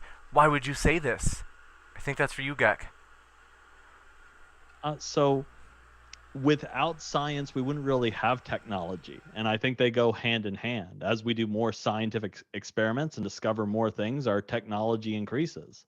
And I think when you're talking about this kind of anti-science rhetoric, I think it's kind of a tongue-in-cheek thing when you're saying, I'm going to accept parts of this evidence, but not other parts of it. And I think it leaves a lot of holes in your overall viewpoint. Thank you very much. Next question. This one comes in from Remnant Art. Says, spherical Earth is built into nearly every working computer, from desktops to PC to phones to servers and their operating and database systems. Okay, that is just the most preposterous statement I've heard today. That's wild. But the spherical Earth assumption has nothing to do with the efficacy or use case of technology at all whatsoever. You can try to say something about an accelerometer being within it, and then you can try to invoke the idea of the causation of downward acceleration, which Glovers conflate with, just the thing falling with the cause claim of gravity, which reifies concepts. Anyway, simply put, the only type of anything to do with anything that technology uses is an accelerometer. Nothing to do with presupposing the Earth's a sphere, like literally nothing. Gotcha. Thank you very much. And Formidable Jake, thanks, says, why does gas not go down boom boom like your pretend gravity when the balloon pops in a vacuum? Does gas not go in every direction? Gravity disproven? I mean, Seems to work for me. Thanks. Thank you. And thank you for your question from Remnant Art Strikes Again. Says spherical Earth is built into every geographic information system, running logistics from ships to airplanes to trucks and trains. Whitsitt. I'm sorry. Will you repeat that one, bro? Gotcha, no problem. They said spherical Earth is built into every geographic information system, running logistics from ships to airplanes to trucks and trains. Okay, that actually isn't true. It all uses, again, Cartesian coordinates. You just impose a z-axis, the spherical assumption. All plane survey requires a plane assumption, a perpendicular plane Earth. So literally all mapping, all topographical planes are assuming a Cartesian coordinate system without a z-axis for all use cases. You can then take an orthographical assumption and try to bend it around and presuppose z-axis. So what you said is just patently false. There is no practical use in any way that assumes a spinning ball Earth. All practical use, including planes and trains and literally everything else that travels, assumes a flat, non-rotating surface. Gotcha. Thanks so much for that. And just had a question regarding the Kickstarter. You can sign into the Kickstarter linked in the description using Facebook or Apple. So hopefully that's convenient for you. And Josh Wayner, thanks for your question, said, why can't I see beyond 3 miles looking across a body of water, but I can see 3 times as far while flying looking down to Earth? I'm assuming this is maybe for me. I'm assuming he's trying to say that you can see the curvature or something, or the Earth looks like that from the plane because it's curving down away from you, whatever. I don't know. But anyway, if I can't see more than 3 miles and I go back the next day, I can see 7 miles. And if I go back the next day, I can see 2 miles. And if I go back the next day, I can see 10 miles, like in the Black Swan. And if falsifies the radius, it'd have to be over 250,000 miles. So it constantly changes. You can't just say things that you can't see past 3 miles when I can the very next day. So. Gotcha. Yeah. And thanks for your question. This one comes in from Josh Wayner. Says, oh, we got that. Paul Kamish strikes again. Says, Whitsitt, can you explain why the higher you go, the atmospheric pressure reduces and will eventually become a vacuum? Well, of course, you can't verify in any way that eventually comes a vacuum. And what is a vacuum? That's just conceptual. There's no such thing as an actual vacuum, even according to your paradigm. You know, you can only be a near perfect vacuum. There's at least a few hydrogen atoms per cubic meter, as they would put it. But nevertheless, we have a gradient for numerous reasons. We have a gas cycle, all the gases being introduced predominantly at the surface and cycled there. We also have a resonance field. Everything's inherently electrostatic. We also have energy being introduced seemingly from outside of the closed dynamic system. We could never quantify this without understanding exactly what it's coming through and what the characteristics of the medium is from here to there. We also have weather patterns, so a fluctuation in temperatures and energy dispersal causing the dispersal of gas to be relative to that. So we simply live in a closed dynamic system. Bringing up the gradients actually non sequitur to the antecedent problem that we're talking about, which is how do you have the gas pressure in the first place. So. Gotcha, and thank you for your question. This one comes in from C4, who he's bringing the thunder and lightning tonight. He says, Whitsitt, have you ever done the... Oh, this is always a hard one for me. ERATO, Eritas. Thank you. That's embarrassing. Okay. Or Cavendish experiment. The Eratosthenes. Okay. It says, how about measured the angles to Polaris or recorded star trails at the equator? You know these can't be explained on a flat Earth. Okay, I think I remember them all. Eratosthenes, have I tried Eratosthenes? Yeah, in fact, you can just prove, even on a local scale, that you would get the exact same shadow length by measuring the actual shadows based on the local light sources. We've replicated it like 50 different ways. Have I measured angles to Polaris? Well, no, I'm not making a big habit out of taking trigonometrical deductions based on assuming an actual location when all I have is an apparent location and reverse engineering a spherical assumption.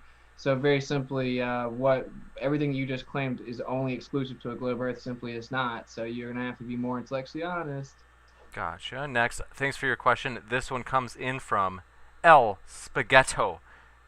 Says, Whitsitt, can you direct us to a model of a flat version of Earth that can simultaneously explain day or night cycles, seasons, and what we see in the night sky better than the heliocentric model?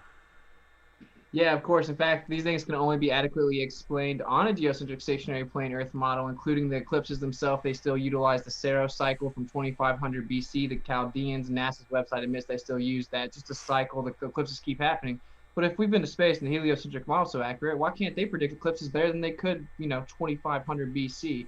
So, yeah, there's my answer. You're basically the post-diction that's touted as predictive capability of the heliocentric model is laughable, and all of these things actually came after the fact of observable phenomena being explained on geocentric stationary plane assumptions. So. Gotcha. Thanks so much. And that reminds me, sidebar comment, tomorrow for the first time ever, we will have a new topic on modern day debate, namely whether or not the Earth is at the center of the solar system. And I think Dr. Robert, as he goes by, actually argues that the Earth is also at the center of the universe, conveniently. So that should be a juicy one, folks. If you dig interesting space-related out there topics such as that, well, tomorrow night we hope to see you here, as I'll be here, and it should be a good old party. So thanks for your question, Richard Walker, who says, Whitsitt, you mentioned blue marble was created from composite images you conveniently ignore on same page 1972 pictures from Apollo 17. Cherry pick much? No, actually, I didn't cherry pick. Cherry pick is whenever you take something and you leave out what would be antithetical to your claim, and that's not what I did at all. I proved that one of the prominent things that they showed us, including the iPhone default wallpaper, was provably not real, and they admitted it themselves. So, yeah, this is how Flat Earth started for me. I was like, oh, well, this is stupid. How retarded is Flat Earth? How could people in the 21st century be this dumb? What has the world evolved into? Then I was like, we have pictures of Earth from space. This is dumb. Then I found out, no, we don't have real pictures. They admit they're cartoons. Oh, but we got one from 72. Oh, so we have to depend on the moon landing story. If we don't believe in that, then we have nothing. And so then, you should probably take a step back there and realize maybe they lied in the 60s about going to this rock that spins. Gotcha. And just posted the link to tomorrow's debate in the live chat, folks, in case you dig the old geocentrism versus heliocentrism debate. That should be a juicy one, and I will pin that at the top of the chat as well. C4, thank you for your question, says, wrong. The burden of proof is on you, witless. Please provide some empirical evidence of flat Earth. Quote, they lied and it looks flat. Ain't cutting it anymore. Also, please explain lunar eclipses on a flat Earth. Okay, so yeah, anyway, burden of proof always lies with a positive claim. I laid it out in my freaking opener, bro. What's wrong? Why are you super chatting what was answered in the opener, which is that the positive claim has the burden of proof. We make one positive claim. It's flat, general descriptor of the Earth. We substantiate that numerous ways. Laser tests, black swans, long-distance observations, water itself is proof. You make claims about the Earth being a globe that spins and revolves around the sun in a vacuum, yet you have no empirical evidence at all for any of those claims. You can't show me gas pressure without a container or water bending convexly to a spherical object and not conforming to its container and finding level. You're making claims antithetical to everything I can demonstrate empirically, which of course, to finish it off, you maybe need to know what empirical actually means, and it means verifiable, repeatable, falsifiable. So that's all my evidence is. We're just supposed to believe your story, even though there's no evidence of it. So juicy. Next one comes in from Flat Earth News, who says, NASA propaganda is greater than natural law.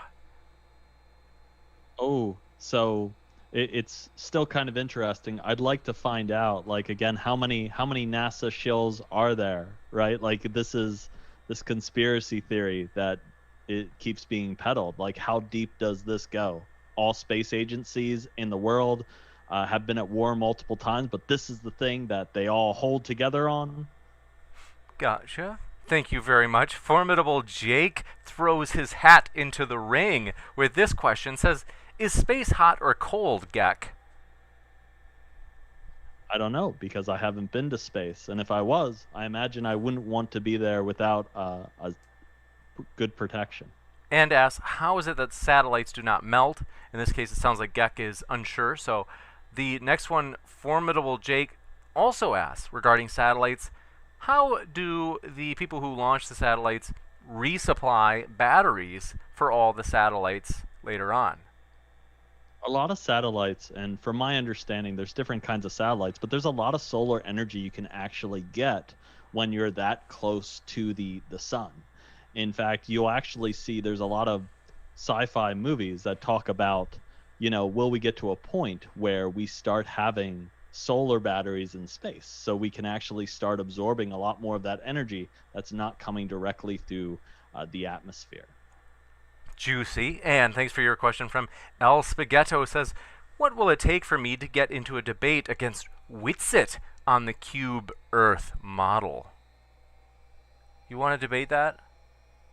No, obviously not. And I've tried to realize, like, this guy seems super cool. I will give it to you. You're one of the coolest guys I've debated, dude, even though I think you're, like, terribly, terribly wrong. But I've tried to I try to, like, be more selective nowadays. If someone can prove that they're, like, cordial and deserve some respect, I'll debate them. But I don't just take any debates nowadays. Very juicy. Appreciate that, Austin. A lot of love and here. I disagree with you, but we're all humans here, and we deserve to show each other respect, even if we disagree on things. That's Agreed, kind bro. of you. Appreciate you guys. And Robert Summers says, what eclipses have happened that shouldn't have happened? I know Flat Earth avoids any type of model proving, so we can never ask the real questions. The Selenilian eclipse happens all the time. So that's the eclipse that happens that literally your model can't explain. And again, your model can't even predict eclipses. It uses the Saros cycle, which just assumes a geocentric Earth, and it comes from 2500 BC. So, I don't understand what's being missed here. If we supposedly went to space and know exactly what the Earth is, we know exactly how fast it moves and revolves and everything, and all these other planets and their masses and their gravity wells, we would know how to predict eclipses, but they cannot. The Selenilian eclipse is a geometric impossibility on the globe Earth. It's one of dozens and dozens of proofs. Gotcha. And thank you very much for your question. This one comes in from Richard Walker, who says, Whitsitt, Nathan Oakley sends his regards. Oh, shout out Nathan Oakley, legend. Go check out Flat Earth Debate if you want to, if that's your cup of tea. Juicy. And Darren Helgamo says, container has mass resistance to force to hold pressure. Gravity is force in the opposite direction of the pull from space. Thus, they cancel out. I'm not sure who that's for, but gravity is defined as, the bending and warping of space and time, two concepts. General relativity is laughably dumb, so I don't even have to address it. It reifies conceptual abstractions. The only reason that people claim that there's gravity, even though there's no empirical evidence, it can't be scientifically validated, is because for the Earth to be a ball, there would have to be gravity, because we'd have to be pulled in all directions around it. So, yeah, I need some evidence. I can't just believe fairy tales nowadays. Let's give Gek a chance to respond since we're not sure. I'm not sure either. I thought maybe it was for Gek, but I could be wrong, so we'll give Gek a chance to respond. Just with the gravity, I think that there is a lot of evidence that supports gravity, and I think it would take a lot of, when you're talking about changing the understanding of something, when you do an experiment, it doesn't mean that, oh, I proved this one thing wrong in my experiment, let's throw this all out. That means something needs to be re-examined, and we're doing that constantly in science. So I think going through the process and making valid experiments is a good thing and what people should do, and then re-examine that evidence. Gotcha. Rather than saying, oh, I did this one-off experiment and now you're wrong. That's not how it works. Thank you. And Spider the Atio, thank you for your super sticker. Appreciate that. A clapping fox, appreciate it. And this one comes in from Robert Summers. Says, is there anything that Flat Earth position is able to model?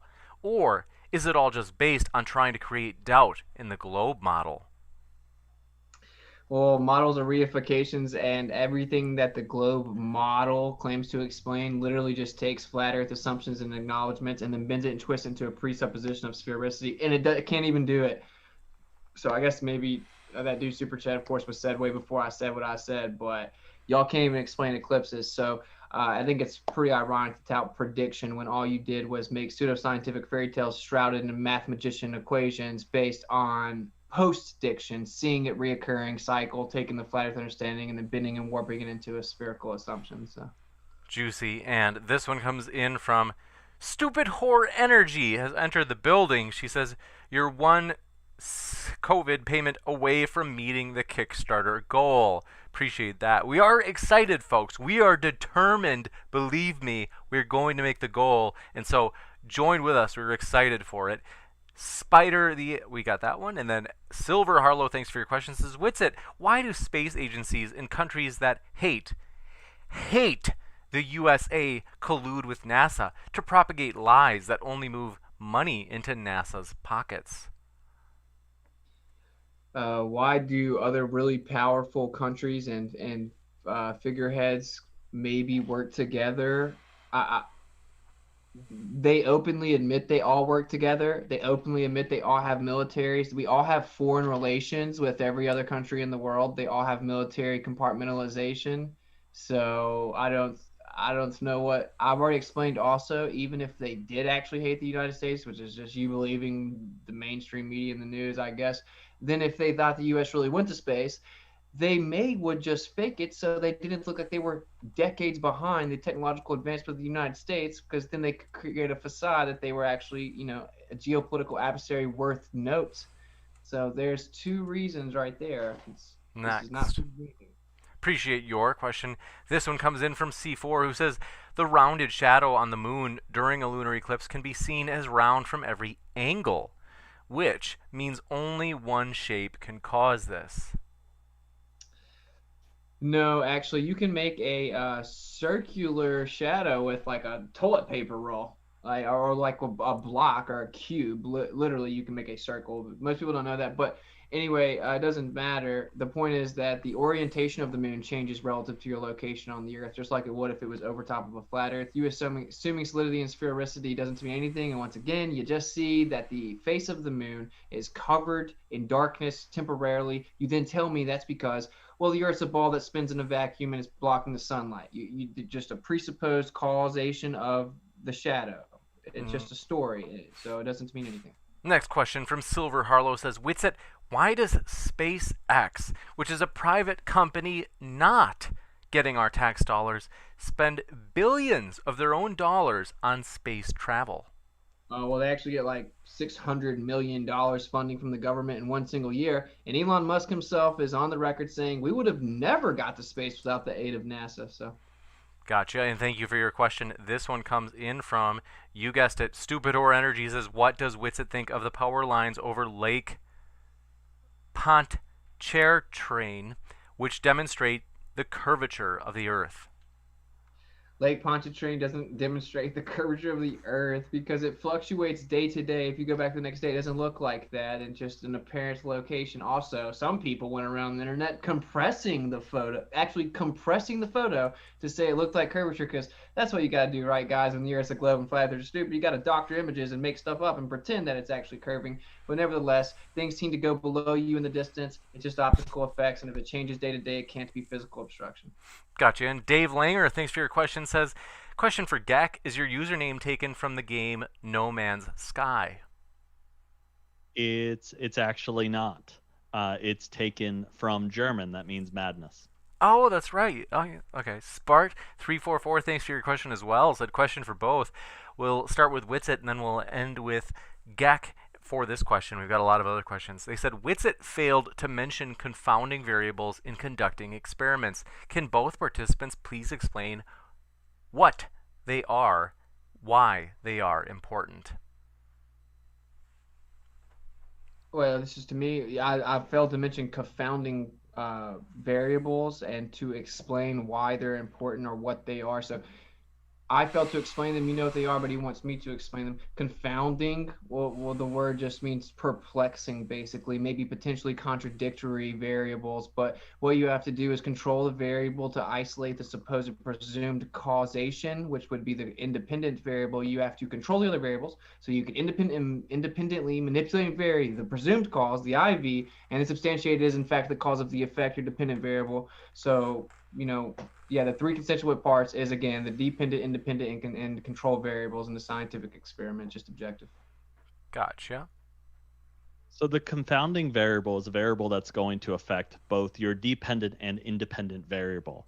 And when you're talking about certain scientific experiments, you're going to have a lot of additional variables that you have to allocate for when you're performing an experiment. If we think back to my example of trying to determine whether the moon actually makes something colder or not, what would be another variable? That might be the insulation of the house and actually different temperatures or the wind affecting the house. So there's another variable that needs to be considered that could affect both the independent and dependent variable.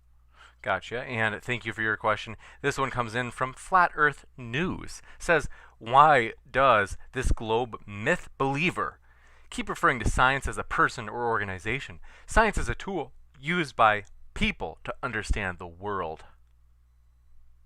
Absolutely. We study things that we can observe. We test. We create hypotheses. We test those hypotheses, and then we study those results.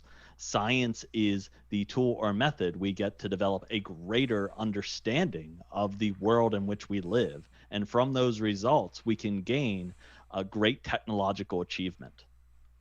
Gotcha. And this one comes in from Alan Green. Thanks for your question. Said, Whitsitt, on a flat Earth, if the sun is on the horizon in San Francisco, then at the same time it should also be on the horizon in New York, right? No, so the sun is more local and smaller than you've been told. You were told it's freaking 93 million miles away and gigantic. It's much more local, it's smaller. There's something called the attenuation of light. Light doesn't travel forever. It has an absorption rate relative to the medium, of course, and its density. It has an extinction limit. It's called attenuation of light. You cannot see forever. You can replicate this 1,000 different ways. So effectively, you're basically saying we should see forever, which is just antithetical to all known facts about the optics of the eye work. You can only see so far, and there's attenuation of light. Gotcha. And Robert Summers, thanks for your question, said, who are you to decide what science is or isn't when you don't follow basic tenets of science? Science is models and experiments. You all barely even have experiments. Who was that to you? I think Who was that directed to? my guess is maybe, I don't know. I would be biased to suggest one. Well, I would say it's probably for me because they brought up models, and only a Glover would say that. Model isn't science, dude. Model's not science. So, like, we have models. That's not science. It's a reification, a quantification, an illustration of an idea or postulation that you're coming up with. Dang, that was bars, James. I'm spitting raps out here, but I'm just saying models aren't science, bro. Like, let's get real. I can model Superman, dude. You know, like, we need evidence. Juicy. Dr. Curious Tube says, Witless has nothing right. This is unlistenable. Please spend this $5 on Shermer. Believe me, we have. First, I'll give you a chance to defend yourself, Austin. Yeah, I don't know. It was pretty generic slur. You got it. Next, we definitely have absolutely put a good amount in the Kickstarter to get it moving, and want to let you know, though, if you want to give to the Kickstarter, one thing is that YouTube takes 30% of super chats. I think a lot of people don't maybe know that, and so if you wanted to go to the Kickstarter, I would highly recommend a greater proportion of the money that you give will go to what you want it to go to if you use Kickstarter over super chat, though I appreciate it. And Darren Helgamo says, Whitsitt, do you feel speed or acceleration when in a plane? I don't recall feeling constant speed on a plane. Just like I told our friend here, that's a closed system. It's not analogous to the supposed open system of a pressurized system adjacent to a near perfect vacuum of 10 to the negative 17 toward defying natural law. So you're bringing up something closed and contained. Well, thank you. That's my argument. So it's actually evidence for mine. In order to not detect it, it would have to be closed, but you claim it's open. Gotcha. And can you guys hear me? Yes. Oh, okay. It just got like really silent over here. Silver Harlow. Silver Harlow. I was afraid. Oh, Silver Harlow, thanks for your question, says, Whitsitt, do you know how many suspension bridges would collapse if they didn't take the curvature of the Earth into account? That's crazy. I've talked to personally over like 20 engineers that say building bridges and railroads, you never account for the curvature of the earth, and that you could never do your job if you did do that. It's actually just a foregone conclusion and assumption that supposedly it will naturally bend convexly over the course of time due to gravity, but you don't actually account for it in the engineering or the blueprints of bridges or railroads. So what you just said is, per usual, just patently false, and people should research some things. Gotcha. Gek Spart344 wants you to know that he loves you, and also Dave Langer, or I'm sorry, this is Brian Stevens says, wouldn't another country gain more power and status by exposing the Earth is flat? The United States as a fraud by taking space travel? In other words, I think they're saying like, hey, couldn't one of the enemies of the U.S. who knows that the Earth is flat totally dominate the U.S. by exposing them as phonies and claiming that they what they've claimed? That's actually a pretty good. That's one of the better ones I've heard. But no, there's only a handful of space agencies. It's the very powerful major nations. And in the scenario where in which we've been lied to about the nature of the Earth, well, for example, they say America and Russia are like somehow geopolitical adversaries. Well, the center would be in between them. They'd have to be in cahoots to somehow make sure you can't go there. Oh, by the way, you literally can't go within 500 miles of each direction of the North Pole, and like no one knows that. But so yeah, basically they would have to work together at the highest levels at some points, and there's only a handful of people that even claim to go to space, and it's very noticeably cartoons, guys. So, 5 different claims of going to space with cartoons doesn't mean anything. So, I mean, I guess basically you're telling me the efficacy of the story that these countries hate each other, and I don't know. I just don't buy it. And they would also have to admit to their people that they lied about their previous space agency exploration, so they could never do that.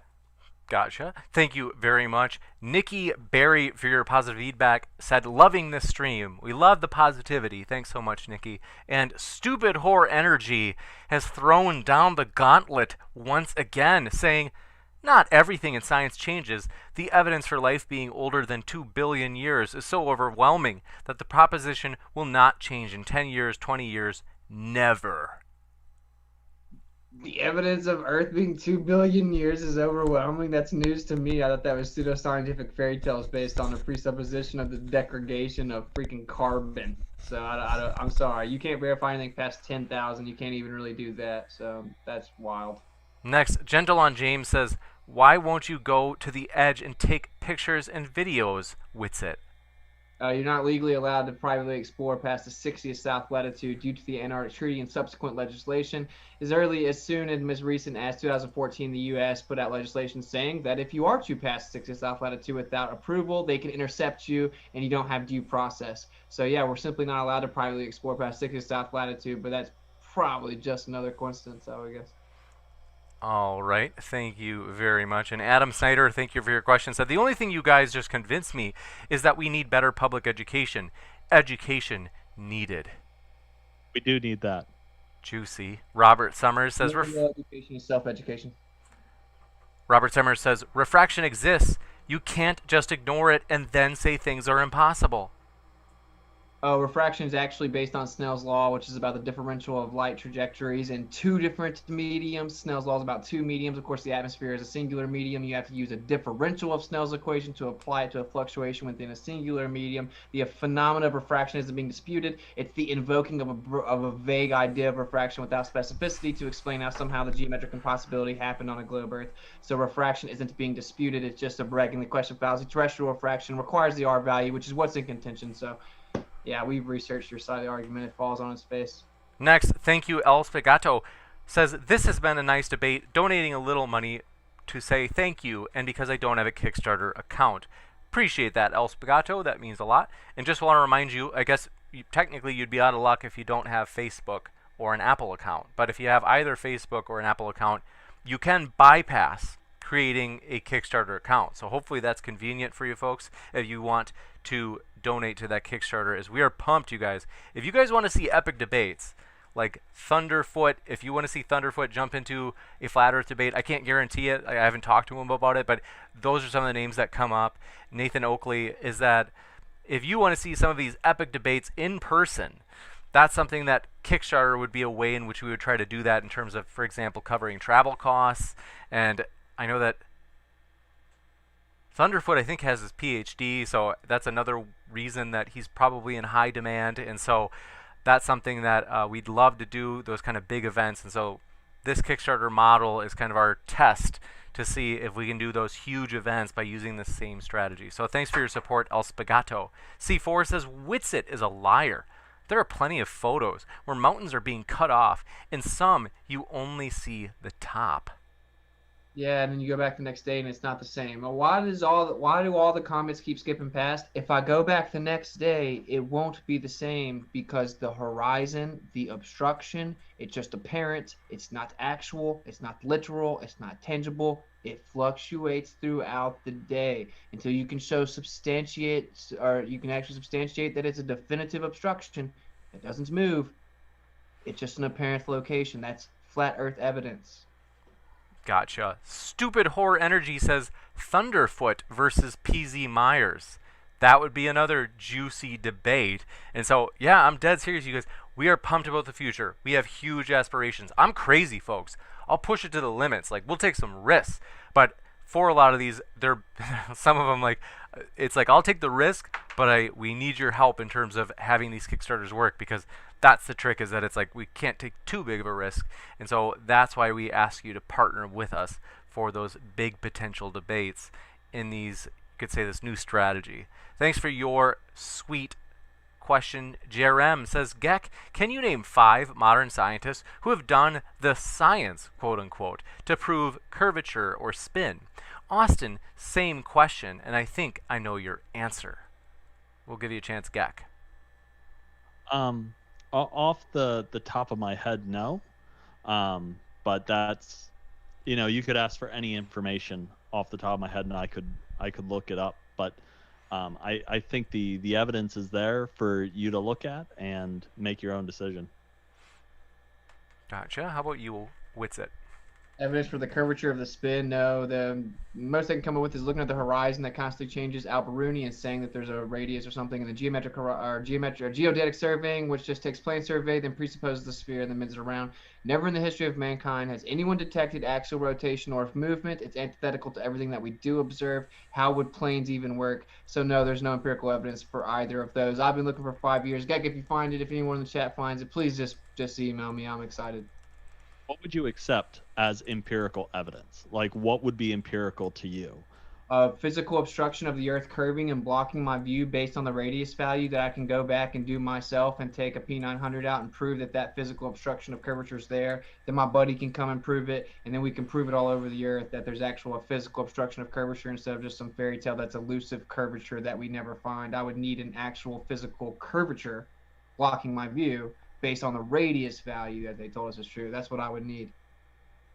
So only being able to do that very specific experiment and coming out with that very specific conclusion, would you give up on the flat Earth conspiracy, I'll call it? Yeah, you mean specific as in measuring the curvature. Yeah, like I actually want a literal observation where there's curvature.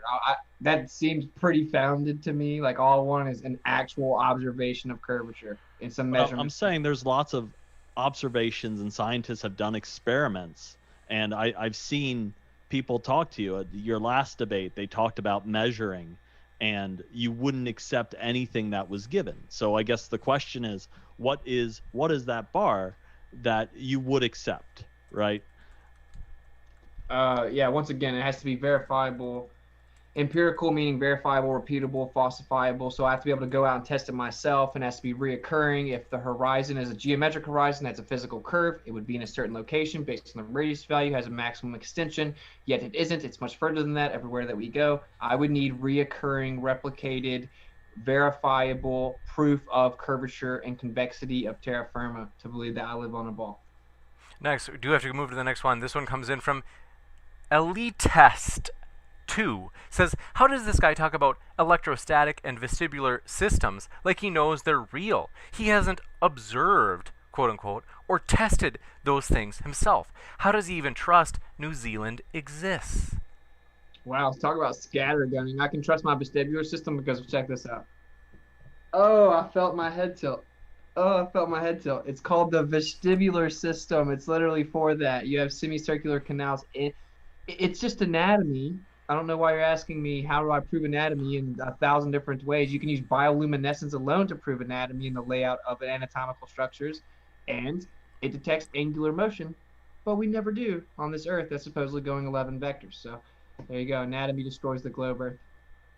Gotcha. Appreciate your question. This one comes in from Diana Bender, who says, Whitsitt, why has no one found the edge of the Earth? With all our scientific knowledge, shouldn't we have found it by now? Once again, it's literally illegal to privately and freely explore past the 60th south latitude, so we can't go that far south. Conveniently enough, of course, because if the Earth was a ball, going south and coming back up north with circumnavigation would prove it and shut us stupid flat earthers up, but oh, it's illegal to do that, so yeah, you can't go past 60th south latitude. Alex Stein says, GAC is nice. I'm not reading. I'm glad a lot of people think I'm nice. You're definitely you're very pleasant. You're very congenial. You're very well spoken, and I won't read the rest of the super chat because he's trolling. but yes, Alex Stein. By the way, yes, I got a message back from Rose, so we may have Rose back on. Speaking of your sister, Alex Stein.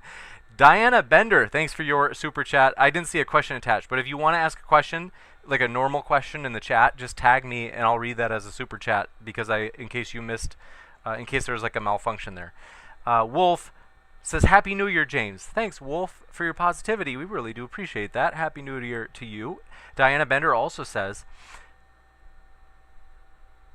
I feel like did I just ask this? Am I out of my tree? Did I just ask Whitsitt, why has no one found the edge of the Earth? Well, with all our scientific knowledge, shouldn't we have found it by now? Did I just ask that? Okay, that's embarrassing. Thank you. Remnant Art says, Whitsitt is the antithetical truth paradigm contingent on absolute, anti-normative, axiomatic, rhetorical monologue. Yes. There's not much I can say to that. It was obviously just a joke on how I use bigger words. Sorry, sometimes when I'm trying to make my point live, I use words with a couple syllables. Globers, you'll be all right. Thank you. Chris Gammon for your question says, I've seen pictures and videos of a globy Earth. Why don't flat earthers fly on up there and have a look?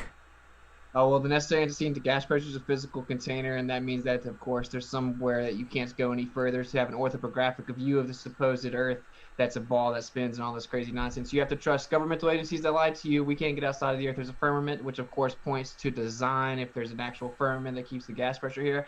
And that's the big hiccup for most people, is because if the Earth's geocentric and there's a firmament here that protects you and it was designed, well, that kind of leads the fact to believe that maybe you would be accountable to God and there's objective morality or some type of standard. So that's not my problem. Emotional predisposition, right? We're just talking about the evidence. And of course, you know, we have a container. So there you go. There's the only way we could have gas pressure, and it was clearly designed. Gotcha. And this one comes in from Remnant Art, who says, Whitsitt, are you a real human or a random nonsense producing soundboard? Amazing. I'm a real human. Real Gotcha. human verified. Yeah. Thank you. And Esteban Ilbaca, thanks for your patience, says, Whitsitt, the question was if you could provide something equal or better than the heliocentric model to explain many things. Your word salad didn't address any of it. Can it be done, and how? Be precise. Yeah, the only way we can predict eclipses, for example, is using the Saros cycle, assuming the Earth's stationary and geocentric with cyclical nature being mapped out. So predictability of actual eclipses. Oh, we can't even have elevations on a globe Earth because it would be relative to the center of mass, and in fact, it's always relative to sea level, which was one of the most important pieces of data we use for day-to-day life. Oh, Cartesian coordinates without a z-axis using what people call GPS. Oh, it requires a flat non-rotating surface. Oh, planes, flat non-rotating surface. So next time you fly to see your family in a different state, well, think flat Earth. All practical use in the military technologically requires a flat non-rotating surface. All efficacy of physical use of technology in the military is by deduction, physical evidence of it. All we have is physical evidence. All we have is the accurate quote-unquote model, but models are reifications. The reality of it is the Earth is just geocentric stationary plane. Only way it could work, only way practical usability is attained. Gotcha. Thank you for your question. This one comes in from El Spigato, says, this is a stick-up. Everybody explain the gravitational constant right now. Gravitational constant is nothing more than a general approximation of the idea of something falling down to the earth, the effect of downward acceleration. 9.8 meters per second squared is actually just an approximation, really a generality. It doesn't even always happen. Not everything even goes down, and everything's incoherent dielectric acceleration. That's why it is consistent, because everything always seeks equilibrium to the dielectric plane with the negative charge on the surface of the earth. Everything's electrostatic. There you go. Nothing more than the effect of things falling. People claim concepts spin to make it happen, but they're psychopaths. So. The gravitational constant, it's denoted by the letter G in mathematics, and it's considered an empirical physical constant involved in the calculation of gravitational effects by both Sir Isaac Newton and also used in Albert Einstein's general theory of relativity. And I'm assuming that you don't agree with that, Austin. Gotcha. Well, let's see. I hate to do this to you, Austin, but you've gotten most of the questions anyway. All right, next, Blue Heron says, do these well-vetted interlocutors support M4A? I'm embarrassed that I don't know what M4A is. What's M4A? Is this named to me? I don't even know what he's talking about. M as in monster, 4 as in the number, A as in Arnold. M4A, I don't know. I'm not an encyclopedia. Okay. I'm sorry, Glover, you got me. I must be dumb and the earth must be a ball. No, I don't know. I'm sorry. I don't know the context of that. Gek. 4A. Okay. I think that's referring to what you were talking about before about some locking mechanism with the weather balloon, but I'm not sure. Gotcha. That you said earlier. You bet. Thank you. Robert Summers, thank you as well, says, I have personally talked to 400 flat earthers who said they all make everything up. Wait, what? The NASA makes everything up and says you live in the freaking... Dude, guys, they told you lived on a freaking ball where water bends around it in a vacuum with gas around it, and you're like, oh, well, I just want some evidence. Oh, well, here's a cartoon, guys. It's stupid. It's a claim against natural law. Let's just put our big boy pants on, except maybe we were tricked about some things, and, you know, natural law is natural law. And, yeah, maybe that means it was designed, guys. Yeah, that's right. The earth was designed, but it's going to be okay.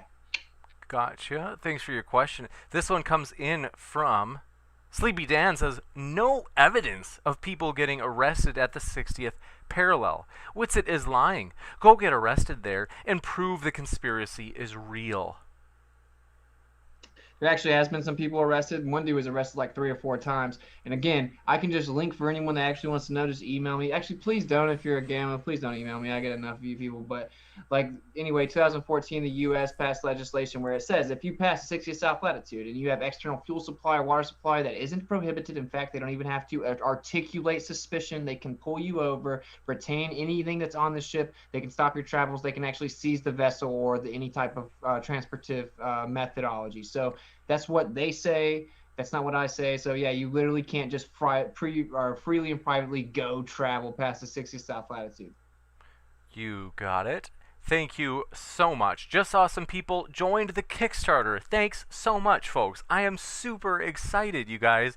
We have passed 2,100. So that is cruising. I'm telling you guys, believe me, it's going to happen. I've said it before, I'll say it again. I don't care if me, T-Jump, and Steven Steen have got to go put on a car wash this month. We are going to make this event happen. And so thanks for joining us and that support. We appreciate it, folks. I promise it's going to be a heck of a show. With that, next question. This one comes in from Jordan Smith, singular, says, Whitsitt, can you provide your measurements and experiments debunking the distance to the sun? You made positive claims, bro. Debunking the distance to the sun, the pseudoscientific claim that's 93 million miles away. It's changed 6 times in the last century. By the way, the whole overarching theme here for everyone just to understand is there's 3 claims that the Earth's a ball, it spins in a vacuum. And my boy Miggy, if you don't know, check him out, Miggy on YouTube in the link description to my most recent videos. Yeah, he breaks it down pretty simple, right? Do you have any actual evidence, or is it just a belief for the fact that it's a ball, that it spins, that it's in a vacuum? Everyone knows it's just a belief. There is no empirical evidence. So shout out Miggy, shout out 24/7 Flat Earth Discord. That's where you need to have this discussion, not to be too non sequitur. whatever. But the point is, yeah, the distance to the sun. What are you talking about? Just pseudoscientific fairy tale. They keep updating. They're going to change it in a year. Then you're going to ask me why I don't believe the news story. I don't believe in fairy tales. Gotcha. Thanks for your question. This one comes in from Aurora. Says, what is the agenda behind proving a flat Earth? And what are they to gain from proving that it is flat? This goes to both Whitsitt and Gek, please. I think they're saying like, so like what's the agenda behind proving a flat Earth, and what are they to gain from proving that it is a flat? Okay, I'm confused. What do you guys think? Yeah, I mean, I would say, I don't know. I mean, why would they lie? We have a whole rap song about it. Just look it up on my channel. Why would they lie? But, what's the motive for finding out if it's flat? Well, it just means that we don't know fully where we live, and we should just continue on as an entire group of people. We should all agree that we have the right to traverse the earth freely and to truly know where we live. And that's just what it comes down to. We just want to figure out what the truth is, and who are these little group of people that apparently think that they're entitled to somehow determine what we're allowed to know. And that's all it comes down to. It's not much more than that. And of course, people are scared because it means that the earth had to be designed if it's geocentric, and maybe that means some people need to get their life right with God. Gotcha. Well, I just want to be, so I'll answer now. So you can be a Christian or have any other religion, really, for that matter, and still believe the earth is a globe. I don't think that has anything to do with that. The universe can still work in the the globe model, and you can absolutely still believe in a creator or a God. There shouldn't be anything tied to that or wrong with that. In fact, you would think that God would make laws that made sense, right, in the universe he created, so that there shouldn't be anything tied to that. So I think on an agenda, I don't think there'd be no kind of religious agenda there. That wouldn't make sense. And like I said before with conspiracy theories, if there's not money involved, then likely the conspiracy theory is just that. It's a conspiracy theory that holds no water. Just real fast to say, I mean, they told you that you live in this rock that expands in nothingness. So that's what I'm saying. But anyway, we'll talk about it later, bro. Next up, El Spagato, thank you for your question. Said one last thank you donation. Got lots of fiber from the word salad portion of this debate. Oh, snap. Zing. Okay. Fa-Q Tube says, does Whitsitt have an answer that's not word salad? Gotcha. Okay. I don't know if you really care to respond to that. But Diana Bender, thank you, says, okay, someone asked my question, so here is another one. If we are in a dome, why do we have wind, and especially tornadoes and hurricanes? Yeah, we live in a closed dynamic system. Again, constant introduction of gas to the surface level, energy constantly fluctuating, being introduced from outside of the closed dynamic system. It appears either way, fluctuation of weather patterns and temperatures, and of concentration of gas to the surface level. So we live in a closed dynamic system. Gotcha. And thank you for your question. This one comes in from Sleepy Dan. No, we got that one. Andreas Elda says 3 words. Thanks, Bob, and interesting. I don't get it.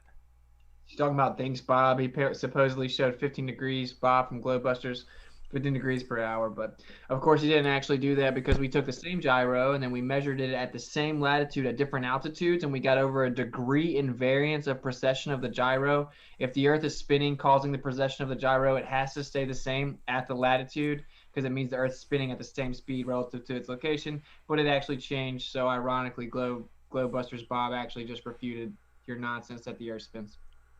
Alan H., thanks for your question, said, Whitsitt, what about McMurdo Station, Antarctica? My dad was stationed there for 1 year, and he's not military. Yeah, but he still had guidance and approval and clearance to even be there. He had to be on a subject to monitoring at any point in time. So yeah, you have to have clearance to go anywhere close to Antarctica. You can't just go privately, freely explore it and try to substantiate what's actually there. So your dad went based on approval. No one denies that can happen. I know numerous people that have done it. It's actually very expensive unless you have some type of bypass, but nevertheless, that's not the problem. We want to freely and privately explore, not just go where they let us go. Byron Miller, thanks for your question, said, I'm a flat earther, and somebody asked about steroids and tech tights.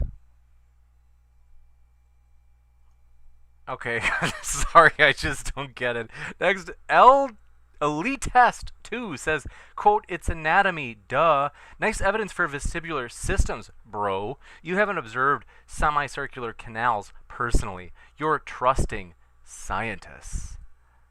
No, I'm not trusting science. I answered you directly. You just when I move my head like this, I am using my vestibular system to detect angular motion. I know I have a vestibular system. I can dive into a pool, be upside down. My spatial reasoning is off. I have a vestibular system that seeks equilibrium relative to my down. So it is nothing to do with faith. It's how I operate and how we maintain it. We can use bioluminescence to track the activity of the vestibular system.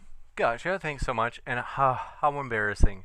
M4A stands for Medicaid for all. I didn't know that. I'm not embarrassed I didn't know that, James. I'm cool with that. What do you guys think? Are you guys all for? I think Blue Heron asked before if you are for M4A.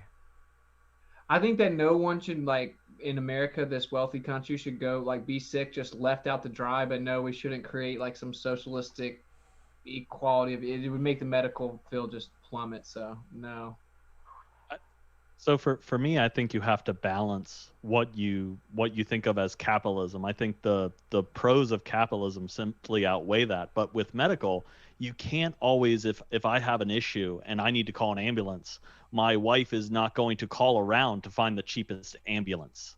So that does not necessarily work in a capitalist view of it. So I think when you talk about social systems, can you have a combination of the best of both worlds? And that's honestly what we have in the US and many other civilizations, including even China and Russia, have a combination of socialist and capitalist ideology. So it's probably not one or other. It's a mix of the two. Gotcha. And thanks for your question. This one comes in from D's to the V. Said shout out to Flat Earth Discord. We also have a Discord linked in the description. Jordan Smith, thank you for your question. Says, dear son, I didn't ask you to deflect with word salad. I asked you for measurements and experiments to your positive claim. If you can't provide that, I will accept you conceded and admit you lied. What was that to me? Necessary antecedent to gas pressure's physical container. I can show it 1,000 different ways. Electromagnetism can only work on a flat Earth because you can't explain a monopole or the necessary antecedents to a magnetic field being two poles, which means we'd have a quadrupole. Every single aspect of the conversation is that we can empirically validate it with scientific experimentation and replication over and over and over and over and over. Water conforms to its container and seeks level over and over and over. Gas pressure needs a container over and over. We test the surface of the Earth, measurements and observations. It's flat in every direction over and over and over. We are the only ones with empirical evidence. The core natural claims of the globe Earth have literally none, and it's 2020. So welcome to Clown World. Gotcha. Thank you for your question. This one comes in from, one second, I got a challenge with my page loading. Good opportunity to remind you, we've got several more questions, but our guests are linked in the description. So if you want to hear more from Whitsitt or from Gek, you certainly can, folks. And this one comes in from D's to the V. Says, shout out 24/7 Flat Earth plus Miggy and his 3-point takedown. Thank you. Good job to Miggy. Who's Miggy? Next. Miggy just a legend on 24/7. Yeah, go check him out. Gotcha. Vector, thanks for your question. Said, Whitsitt, do you have proof that there were meetings to decide to hide the flat Earth from the public? Evidence of a misinformation campaign? Bro, like, what kind of question is that? Like, do you have video of the evidence of when Trump decided to go cheat with a porn star? Like, no, dude, I don't need that. Like, I don't need to prove their motive. Yeah, they signed the Antarctic Treaty and told the whole world about it. Every major world's nation, or every major nation in the world agreed to freaking not let you go explore Antarctica, bro. Like, it's public information. Gotcha. Doesn't make sense, and there's no motive. Yeah, because the ice cap's going to melt and we got to save the penguins. That's why you're not allowed to prove the one thing that would prove there is a ball, because we got to save the penguins. Next, this question comes in from Alan H. Says, Whitsitt, he was paid to work there at McMurdo. Okay, I know there are times of people contracted and paid to work in Antarctica. You can only go to a specific location subject to being monitored on an approved guided tour or an approved workmanship via the contract that you agree with the government and the adhering parties to the treaty. So that doesn't help us out when we're trying to prove what's truly there and we want to go freely and privately explore it. That's why I use those words. Everything I say is for a reason, right? We want to be free and private. We don't want the government letting them go stay in a building doesn't prove that there is a ball, bro. Gotcha. Thank you very much. And this next one comes in from Anthony Magnabosco. Thanks for your question. Says, sorry if already covered. What specific evidence would your guest accept to show that Earth is not flat? Again, just consistently measured and proven to be there. Physical obstruction of curvature, a geometric horizon consistent with the radius claim of the Earth, gas pressure without a container, water bending convexity around the exterior of a surface, etc., etc. Consistent measurements of curvature, rate of convexity of terra firma, consistent with the shape claim and the size claim of the radius value. Until then, we cannot intellectually, honestly, somehow claim that the Earth is in fact bending when it's literally not anywhere. So I would need proof of convexity of terra firma. Gotcha. 100th Monkey, thanks for your question, sent a super sticker. Appreciate that, 100th Monkey. Appreciate your support. Mike Billers, thanks for your question, said, to Dopey, I've made a GPS receiver from scratch, software and hardware. They use globe equations. What have you done? Okay, yeah, using calculations mean nothing. There's a difference in measurement and calculation. All of the actual distances and locations come from measurements, plane survey data. You take calculations assuming a z-axis. I've said it 3 times in this debate already. Cartesian coordinates x and y, but you have the z-axis, just presupposing sphericity using calculations and deductions based on the presupposition, and no way empirically validates it. I've literally seen an equation that explains how Superman flies. So if you think math proves things in the real natural world empirically and scientifically, that's laughably inaccurate. We need some actual empirical evidence, then we quantify.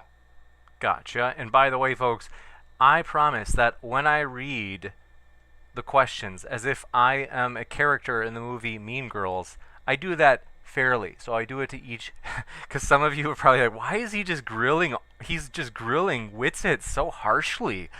I do that for everybody. It's just that Whitsitt has gotten most of the questions tonight. Jordan Smith, thanks for your question, says, oh, another one for Whitsitt, says, Dear son, thank you for admitting you're a liar by deflecting with more word salad. No measurements or evidence in your positive claim to the sun. My positive claim is open-ended. It's simply that it seems like the sun and the moon are the same size. I don't claim fairy tales about mediums that defy natural law. I don't claim exactly what the sun is, and it has a cyclical nature over top of us. For all of recordable history, you make up fairy tales about 11 vectors and random chaotic happenstance brought to you by Jesuit priests. Dear son, that was my best interpretation, or my best impression of Ron from Parks and Rec.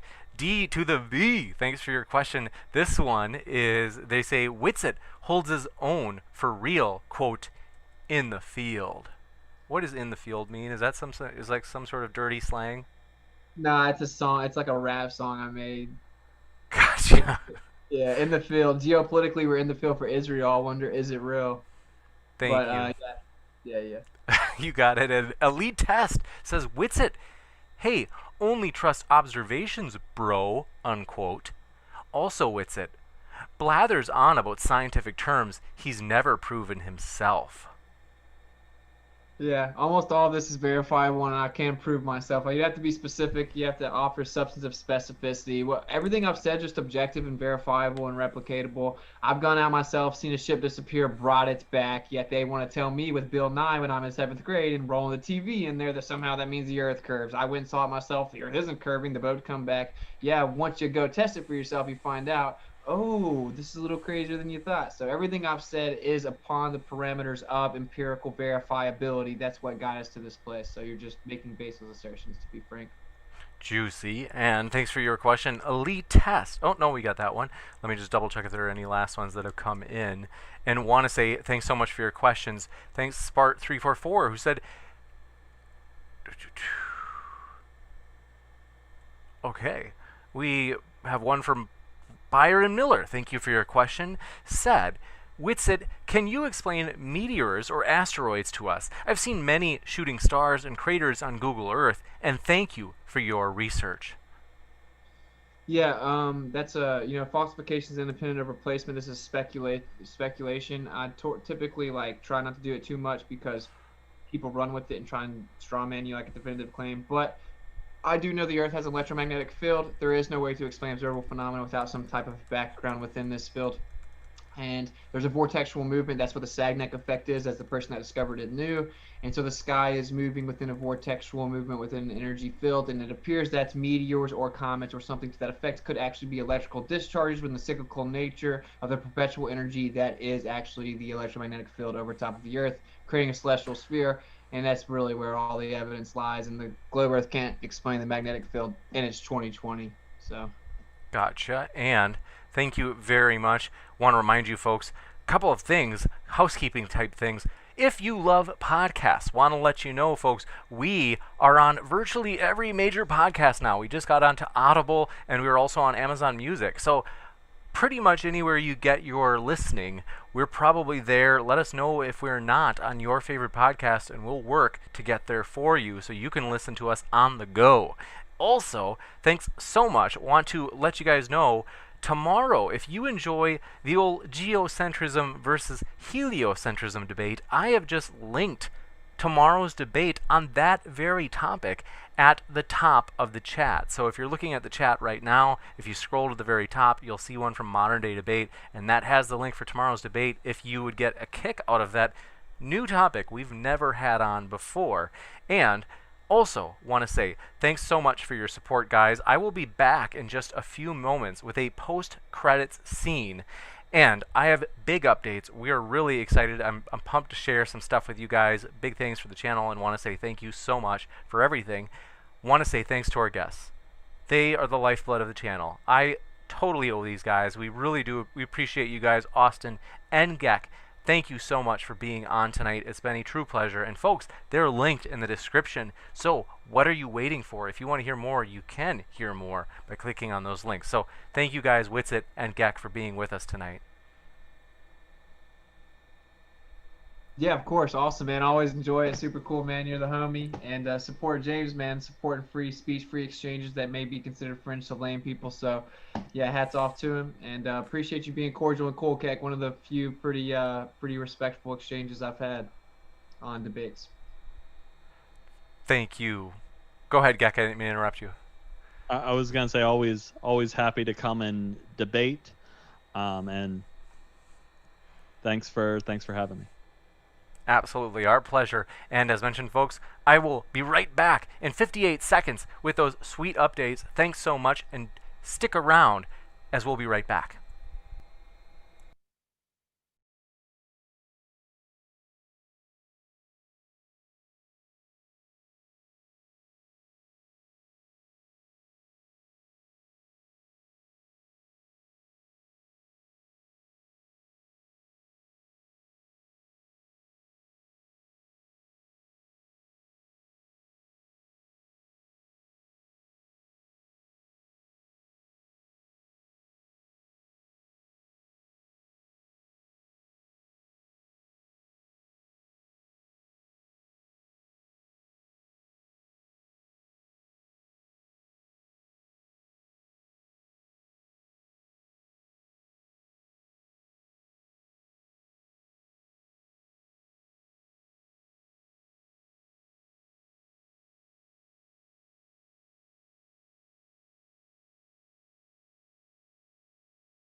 Stoked, you guys. Really pumped up. This is super encouraging. That was an epic debate. I honestly enjoyed that so much. I hope you enjoyed, you guys.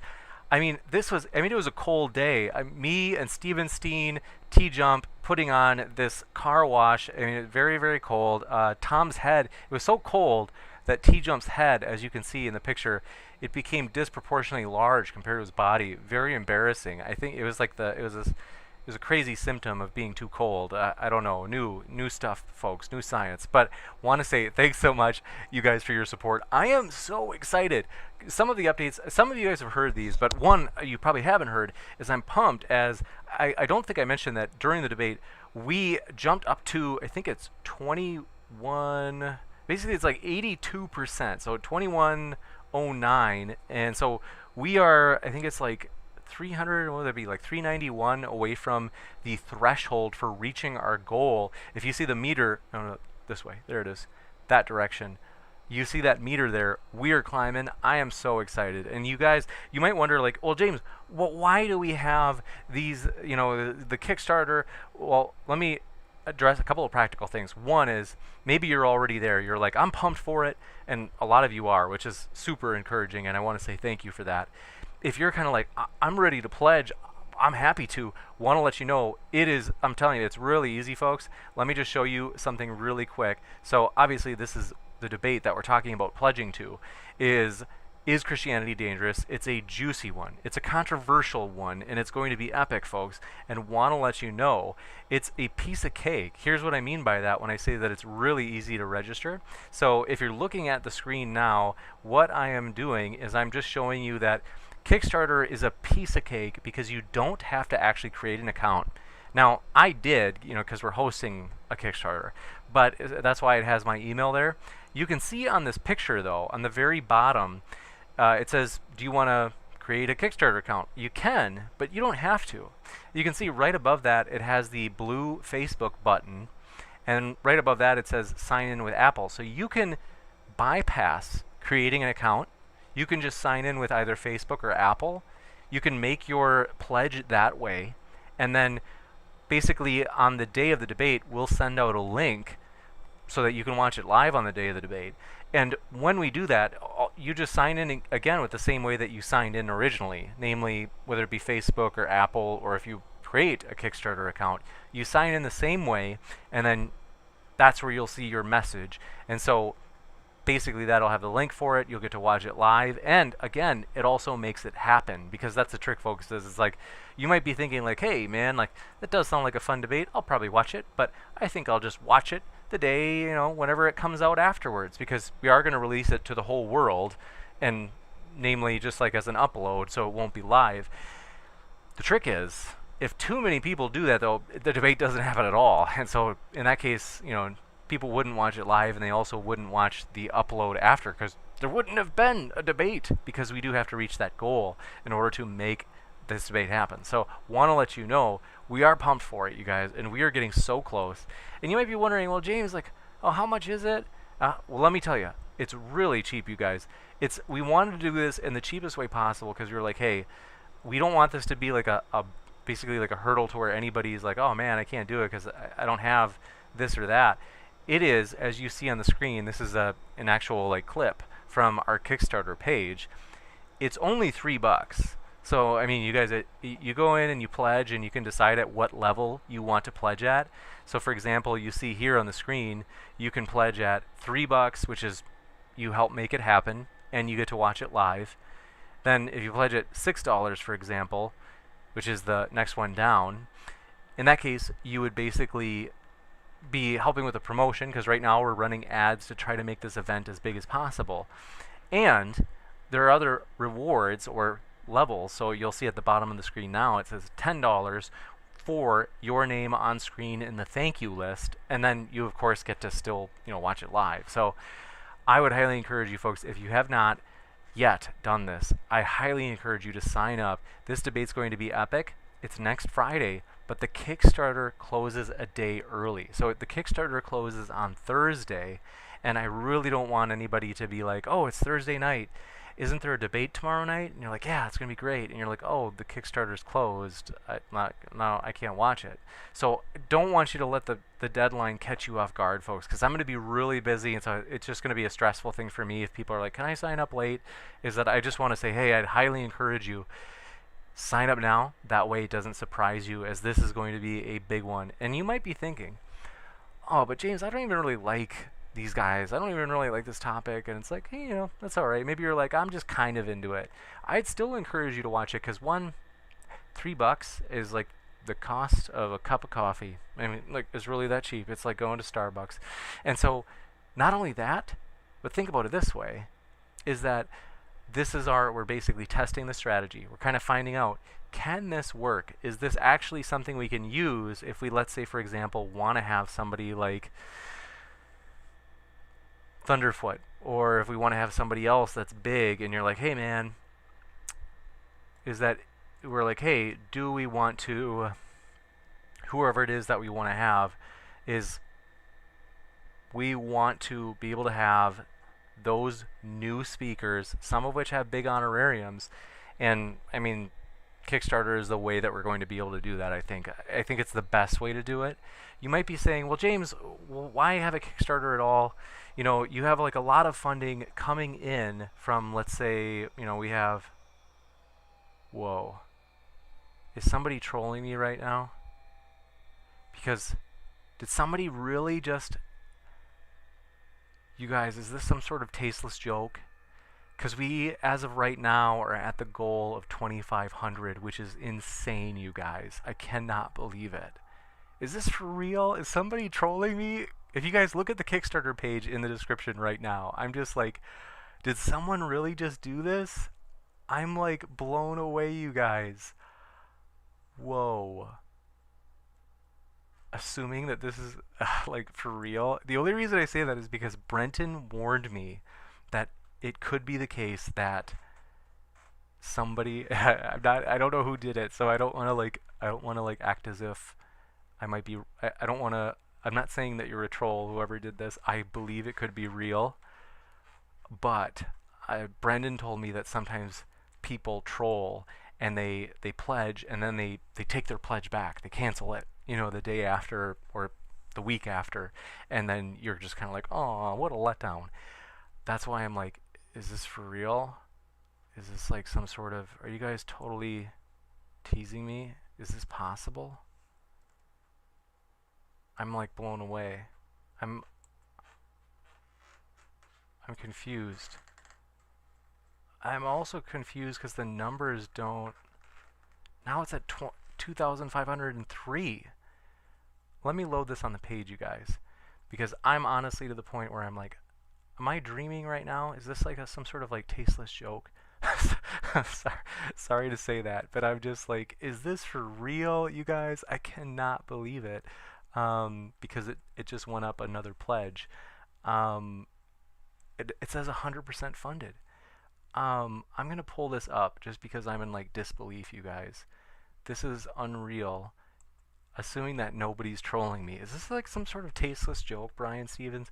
Because one thing I'm confused about, but I'm excited about, you guys, is that, here, I'm going to do a quick screen capture of the actual Kickstarter page. So let me do a window capture here in OBS, and I will show you guys if you're not looking at it yourself, because to me this is like a big deal. I'm just like, whoa, is this for real right now? You guys, is this for real? Is this like, you guys just messing with me big time and like laughing your butts off? Because this is right now what it is showing is 2,503 plus, and that's from 94 backers, and I'm like, whoa, is that for real? And I'm also wondering, I don't see like where the thing popped up in the donations.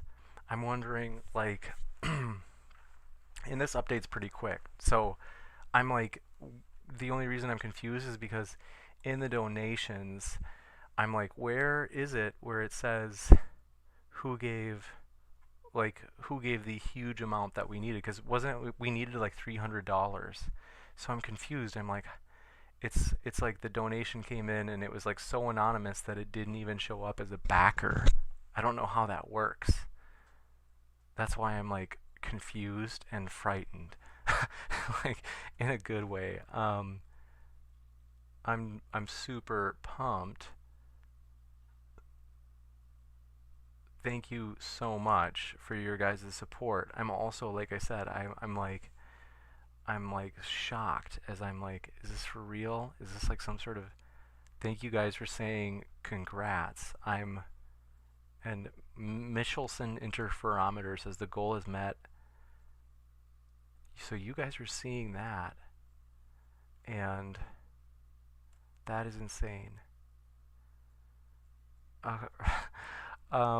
That's crazy. But Dave Langer, you're reading it right. Thank you, El Spigato, for sending one in, super chat in for the Kickstarter goal being met. That means so much. I honestly appreciate that. And I'm just blown away, you guys. I'm like, is this for real? Because, I'm like, how could it be? This is crazy. I'm so excited, you guys. I'm just like, no way. I to be honest, I was like, I think we can make it by the date that it's like due. And so I'm just like, whoa, did we really just do this? Wolf says, did the number of backers go up? I think so. Let me check, because I think it like shows as 95 for me, but on the page that you're seeing right now, it's showing as 94. Let me check this really quick, because I'm like shocked, and I'm like, because I can see the backer report, so I can see like who's pledged. Speaking of which, I want to say thanks so much. I don't want to say your names out loud because I don't want to. What's the word? Kickstarter says I'm supposed to protect your information, which sounds reasonable.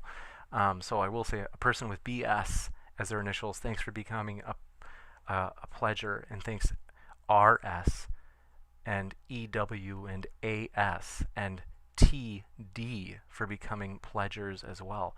I'm just confused that so it's like 90, 91, 92, 93, 94, 95. So what I'm seeing on my screen, you guys, I'm just confused because I'm like, where is this? Oh my. I know what happened. I see who did it. And I'm like, whoa.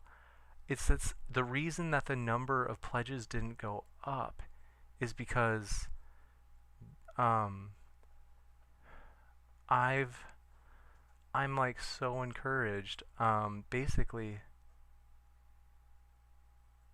oh my gosh, wow. It was because a person who had already pledged increased their donation. I can't say their name because Kickstarter asked me to not like tell people like to say their name. But thank you so much, CG. That is like the most generous thing in the world. That is so kind of you. I'm like, wow. I'm honestly just like blown away. I'm like, I can't believe it. Like, that is unreal. So thank you. That is just awesome. I'm super encouraged. Wow. So thanks. I'm like blown away. I'm just so excited, you guys, that we are gonna make it. And Stupid Horror Energy suggests you extend the goal, and I think they have on Kickstarter stretch goals, and this is meaning that we like somehow we make it cooler, and we increase the goal. I mean, I definitely, absolutely, I'm all for that. Let me read into that. I didn't know it would happen. I didn't think it would happen. To be honest, I was just thinking, I was like, I think we can meet it. I was like, we can meet it. We can do it.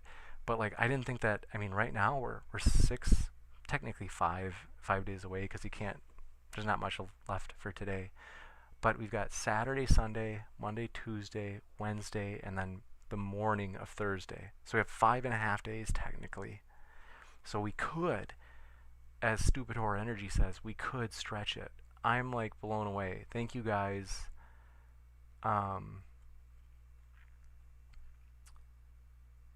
Thank you guys so much. I'm so excited and so encouraged. I'm just like, wow, for real, you guys. I'm like blown away.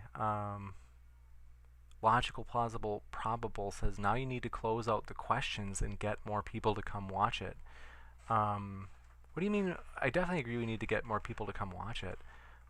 And I'm wondering, what do you mean by close out the questions though? What does that mean? Is that some of your tech slang?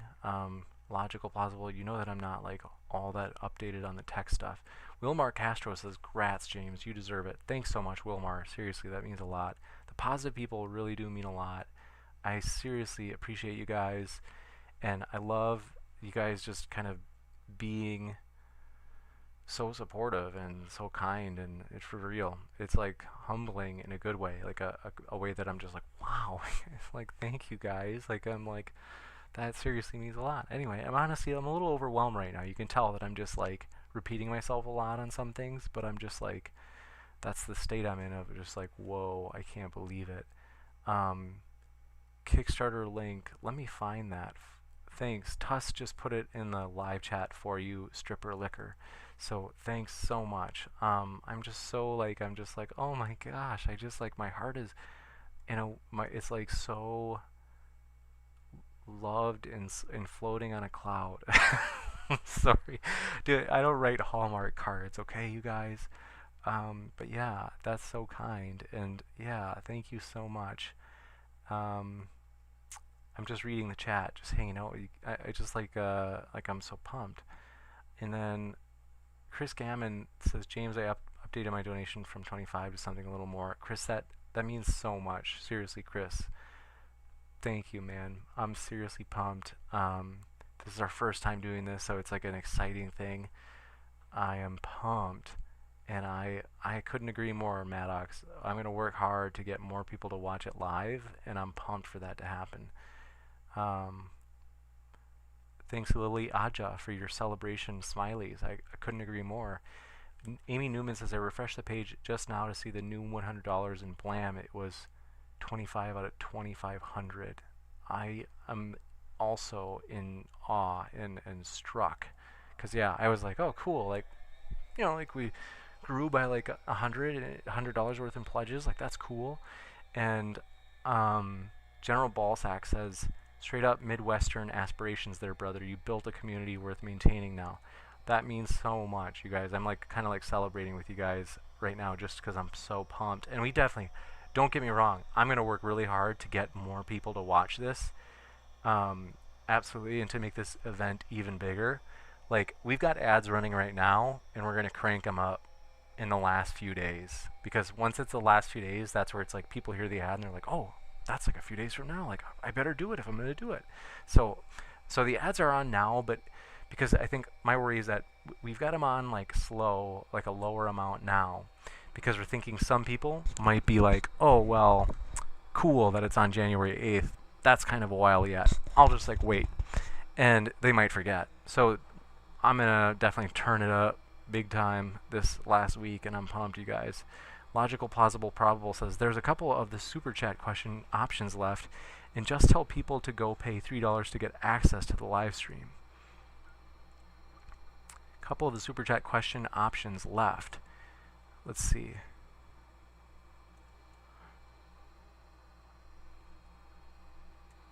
Yeah, I definitely agree to tell, encourage people to watch it live. Do you mean like just get rid of the questions? Plausible? Is that what you're saying? Lily Aja says, it's a good day, and I couldn't agree more. I'm so thankful. Mark Reed, thanks for your kind words. Dave Langer says, what a great way to start off the new year. You reached your goal and some new subs on Twitch, too. Thank you so much. You're right, Dave Langer. It is an epic way to start off the year. I'm honestly, like, blown away. It is. It's like an awesome first day of the year. It really, really is. And Dave Langer, yeah, thanks so much for being a new sub on Twitch. Appreciate that. And also, yeah, other new subs on Twitch as well. And Danny Scenes, thanks for your kind words saying best channel. That means a lot, Danny, seriously. Because this is like, I don't know, it's like, this whole time I was like learning in terms of just trying to figure out like, like how to do this right, you know, because it's like I had never run a debate channel before. So it's like totally new in terms of learning how to do it. Logical, plausible, probable says no, there's one reward level left for a question.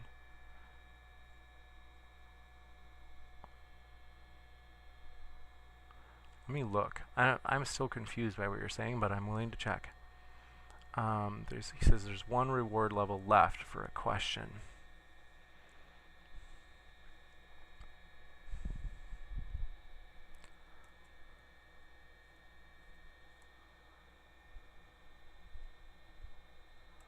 Let me see here.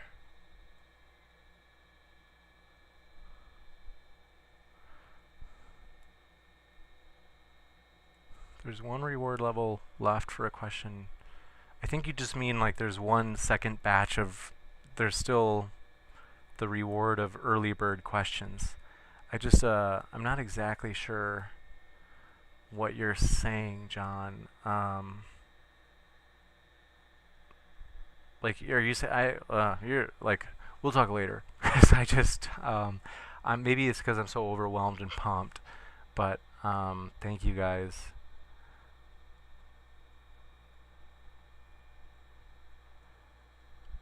John says the early bird $15 level, you have 4 out of 5. That means one more is left. No, it says there's 4 left out of 5, John. Just, I know it looks like that, but at least on my side it says 4 left out of 5. So in other words, like one person tonight or today sometime bought an early bird question. But yeah, I'm pumped. So thank you guys. I'm just really excited. Thanks, Gak, who said, great job, James. Love modern day debates. Appreciate that. That means a lot, Gak. I'm pumped myself. I'm seriously excited. And yeah, I'm so thrilled. And then Carrie Skates said, ask yourself if the Earth is a ball.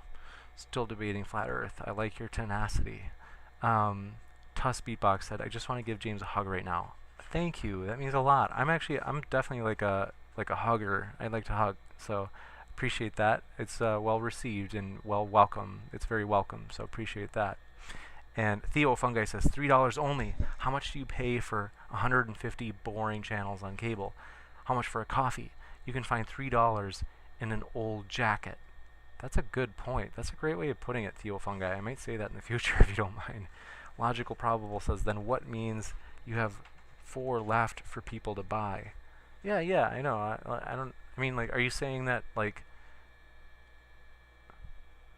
I just don't get your point. But it's true, there are some left to buy. So if people want early bird questions, there are still some there, and I'm pumped though, yeah. I just totally appreciate it, you guys. Dave Langer says, oh, another new sub on Twitch just now, Ms. Metal. You will kill it with subs once you get Twitch going. You should start reminding people at the start of your debates about it. That's a great idea, Dave. Thanks. I appreciate that. We will do that more often. And Tuss says, let's celebrate with some more fashion advice. What shoes should I wear with my blazer? That's really funny. I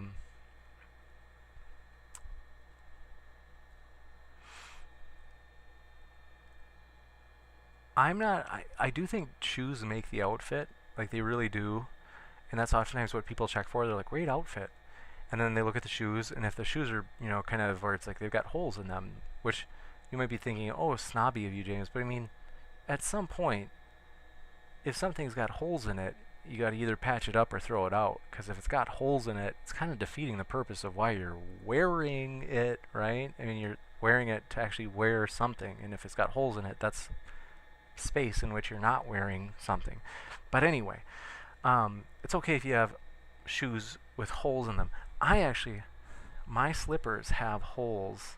They're small holes as of right now. But nobody, you know, it's like, I survive.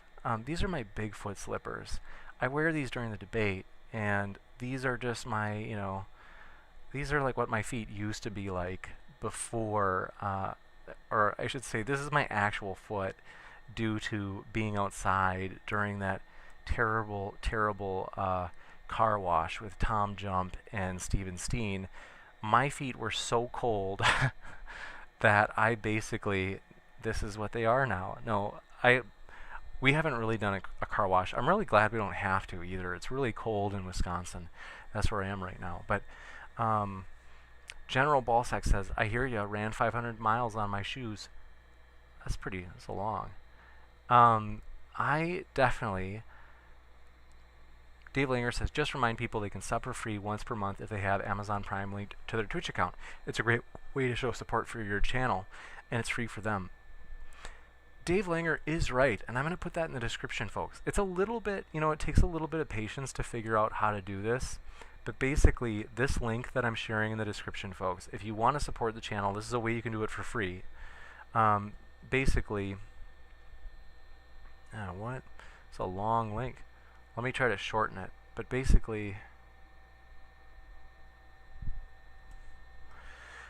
I'm going to put a link in the description, and this link basically,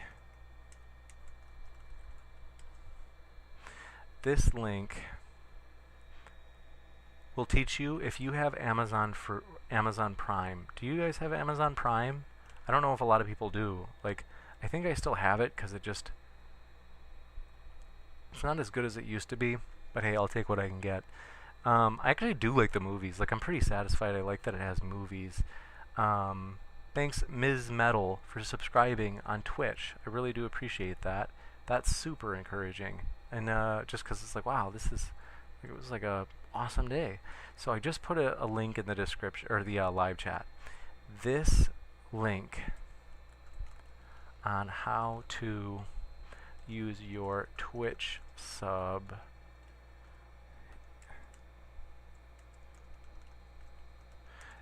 if you have Amazon Prime. This link that I'm sharing with you is the link on how to use your free Twitch sub if you have Amazon Prime to sub to MDD one time per month. Now, you might be wondering, like, why would I want to do that, James? Why do I want to read this link that you just shared with us and go, if you have, presuming you have Amazon Prime, maybe you don't. If you do, though, you can, basically, Amazon owns Twitch. So if you have Amazon Prime, one of the perks is you get a free subscription through your Amazon Prime membership. You get a free subscription to any affiliate on any streamer on Twitch that has reached the affiliate level, which we recently did. We did like a few days ago. And so the affiliate level, basically how this works is if you sub to us, it's like it doesn't cost you anything. You can just, if you want, you can just let your sub that you have from Amazon Prime, you can just like never use it. Like I never did for the longest time until I realized I had one, and then I was like, oh, cool. And just so like a week ago when they taught me, I of course selfishly subscribed to myself. But basically, the way it works is that it doesn't cost you anything to use it on a streamer, but once you use it, it does get the it's usually it would cost you $5 to subscribe to a streamer. And the nice thing about subscribing is, for example, you don't have advertisements. You get these little emoticons that you can use that I'm still learning about because I'm totally new to the game. Basically, when you subscribe, even though it's $5, technically Twitch gets half of that, and nonetheless though, we would get half of it. So it's like $2.50 that you're donating to the channel by just subbing each month. So like, think of it this way. If let's say 100 people, because you have to redo it, each month, because it'll basically at the end of the month, your freebie that you get as a perk from Amazon Prime, it unsubscribes at the end of a month of being subscribed to anybody. And at that point, you can go back and you can resubscribe to somebody, and it does the same thing where it's basically like sending $2.50 to the streamer. So think of it this way: if 100 people did this, if we have 100 people out of our 38,000 subscribers, if they did this and they were like, okay, sure, James, if 100 people did it, that's an extra $250 that would go into the modern day debate fund. So like right now, as an example, like this Monday's debate, I got to show you guys this because I think it's going to be epic. Let me show you really quick. Is that this Monday's debate, you guys, basically, it's between Matt Dillahunty and Sal. And this is going to be epic, folks. And so that's an example of like a debate where we, gladly, like we think that, like I said, a worker is worth their wages. Like we think it's just fine that we pay honorariums to people.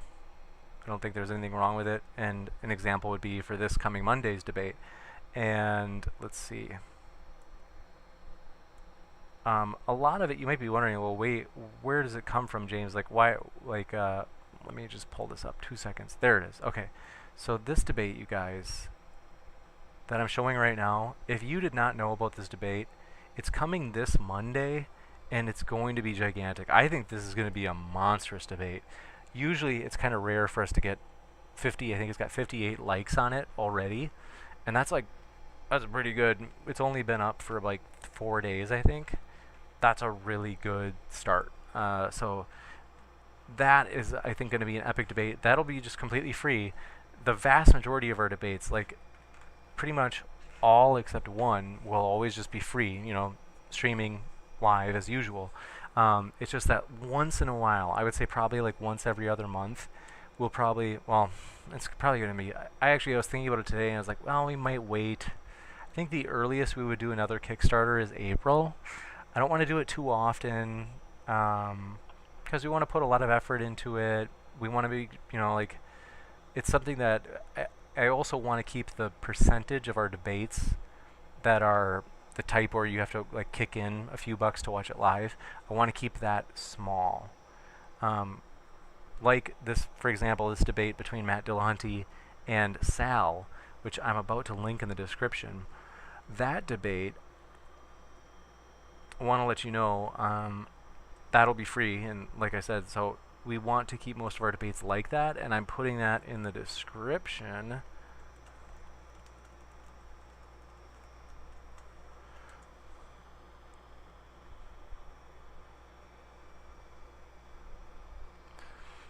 And that Matt Dillahunty debate on Monday is up there. So,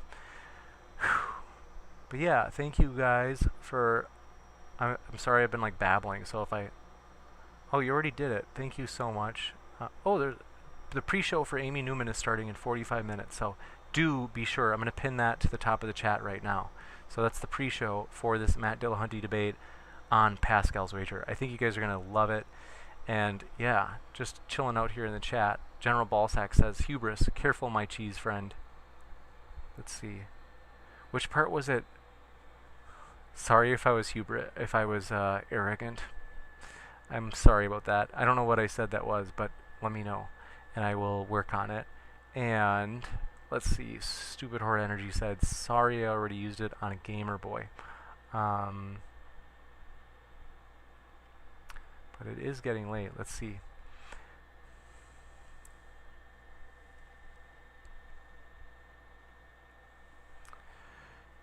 But yeah, please do give us feedback. Constructive criticism is always welcome. The way I see it is it's good to get a multitude of perspectives, and for real, feel free. It's always nice when you put it in a nice way. It's easier to read.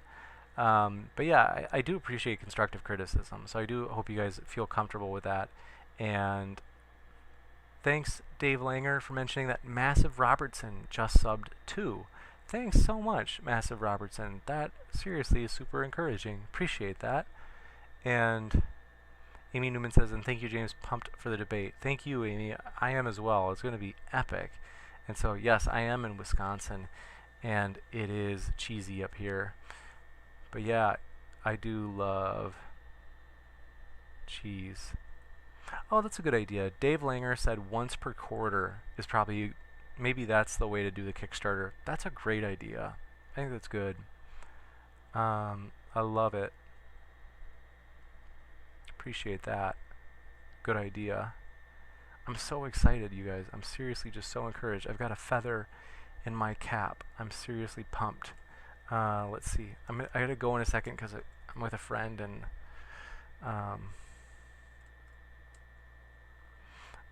let's see.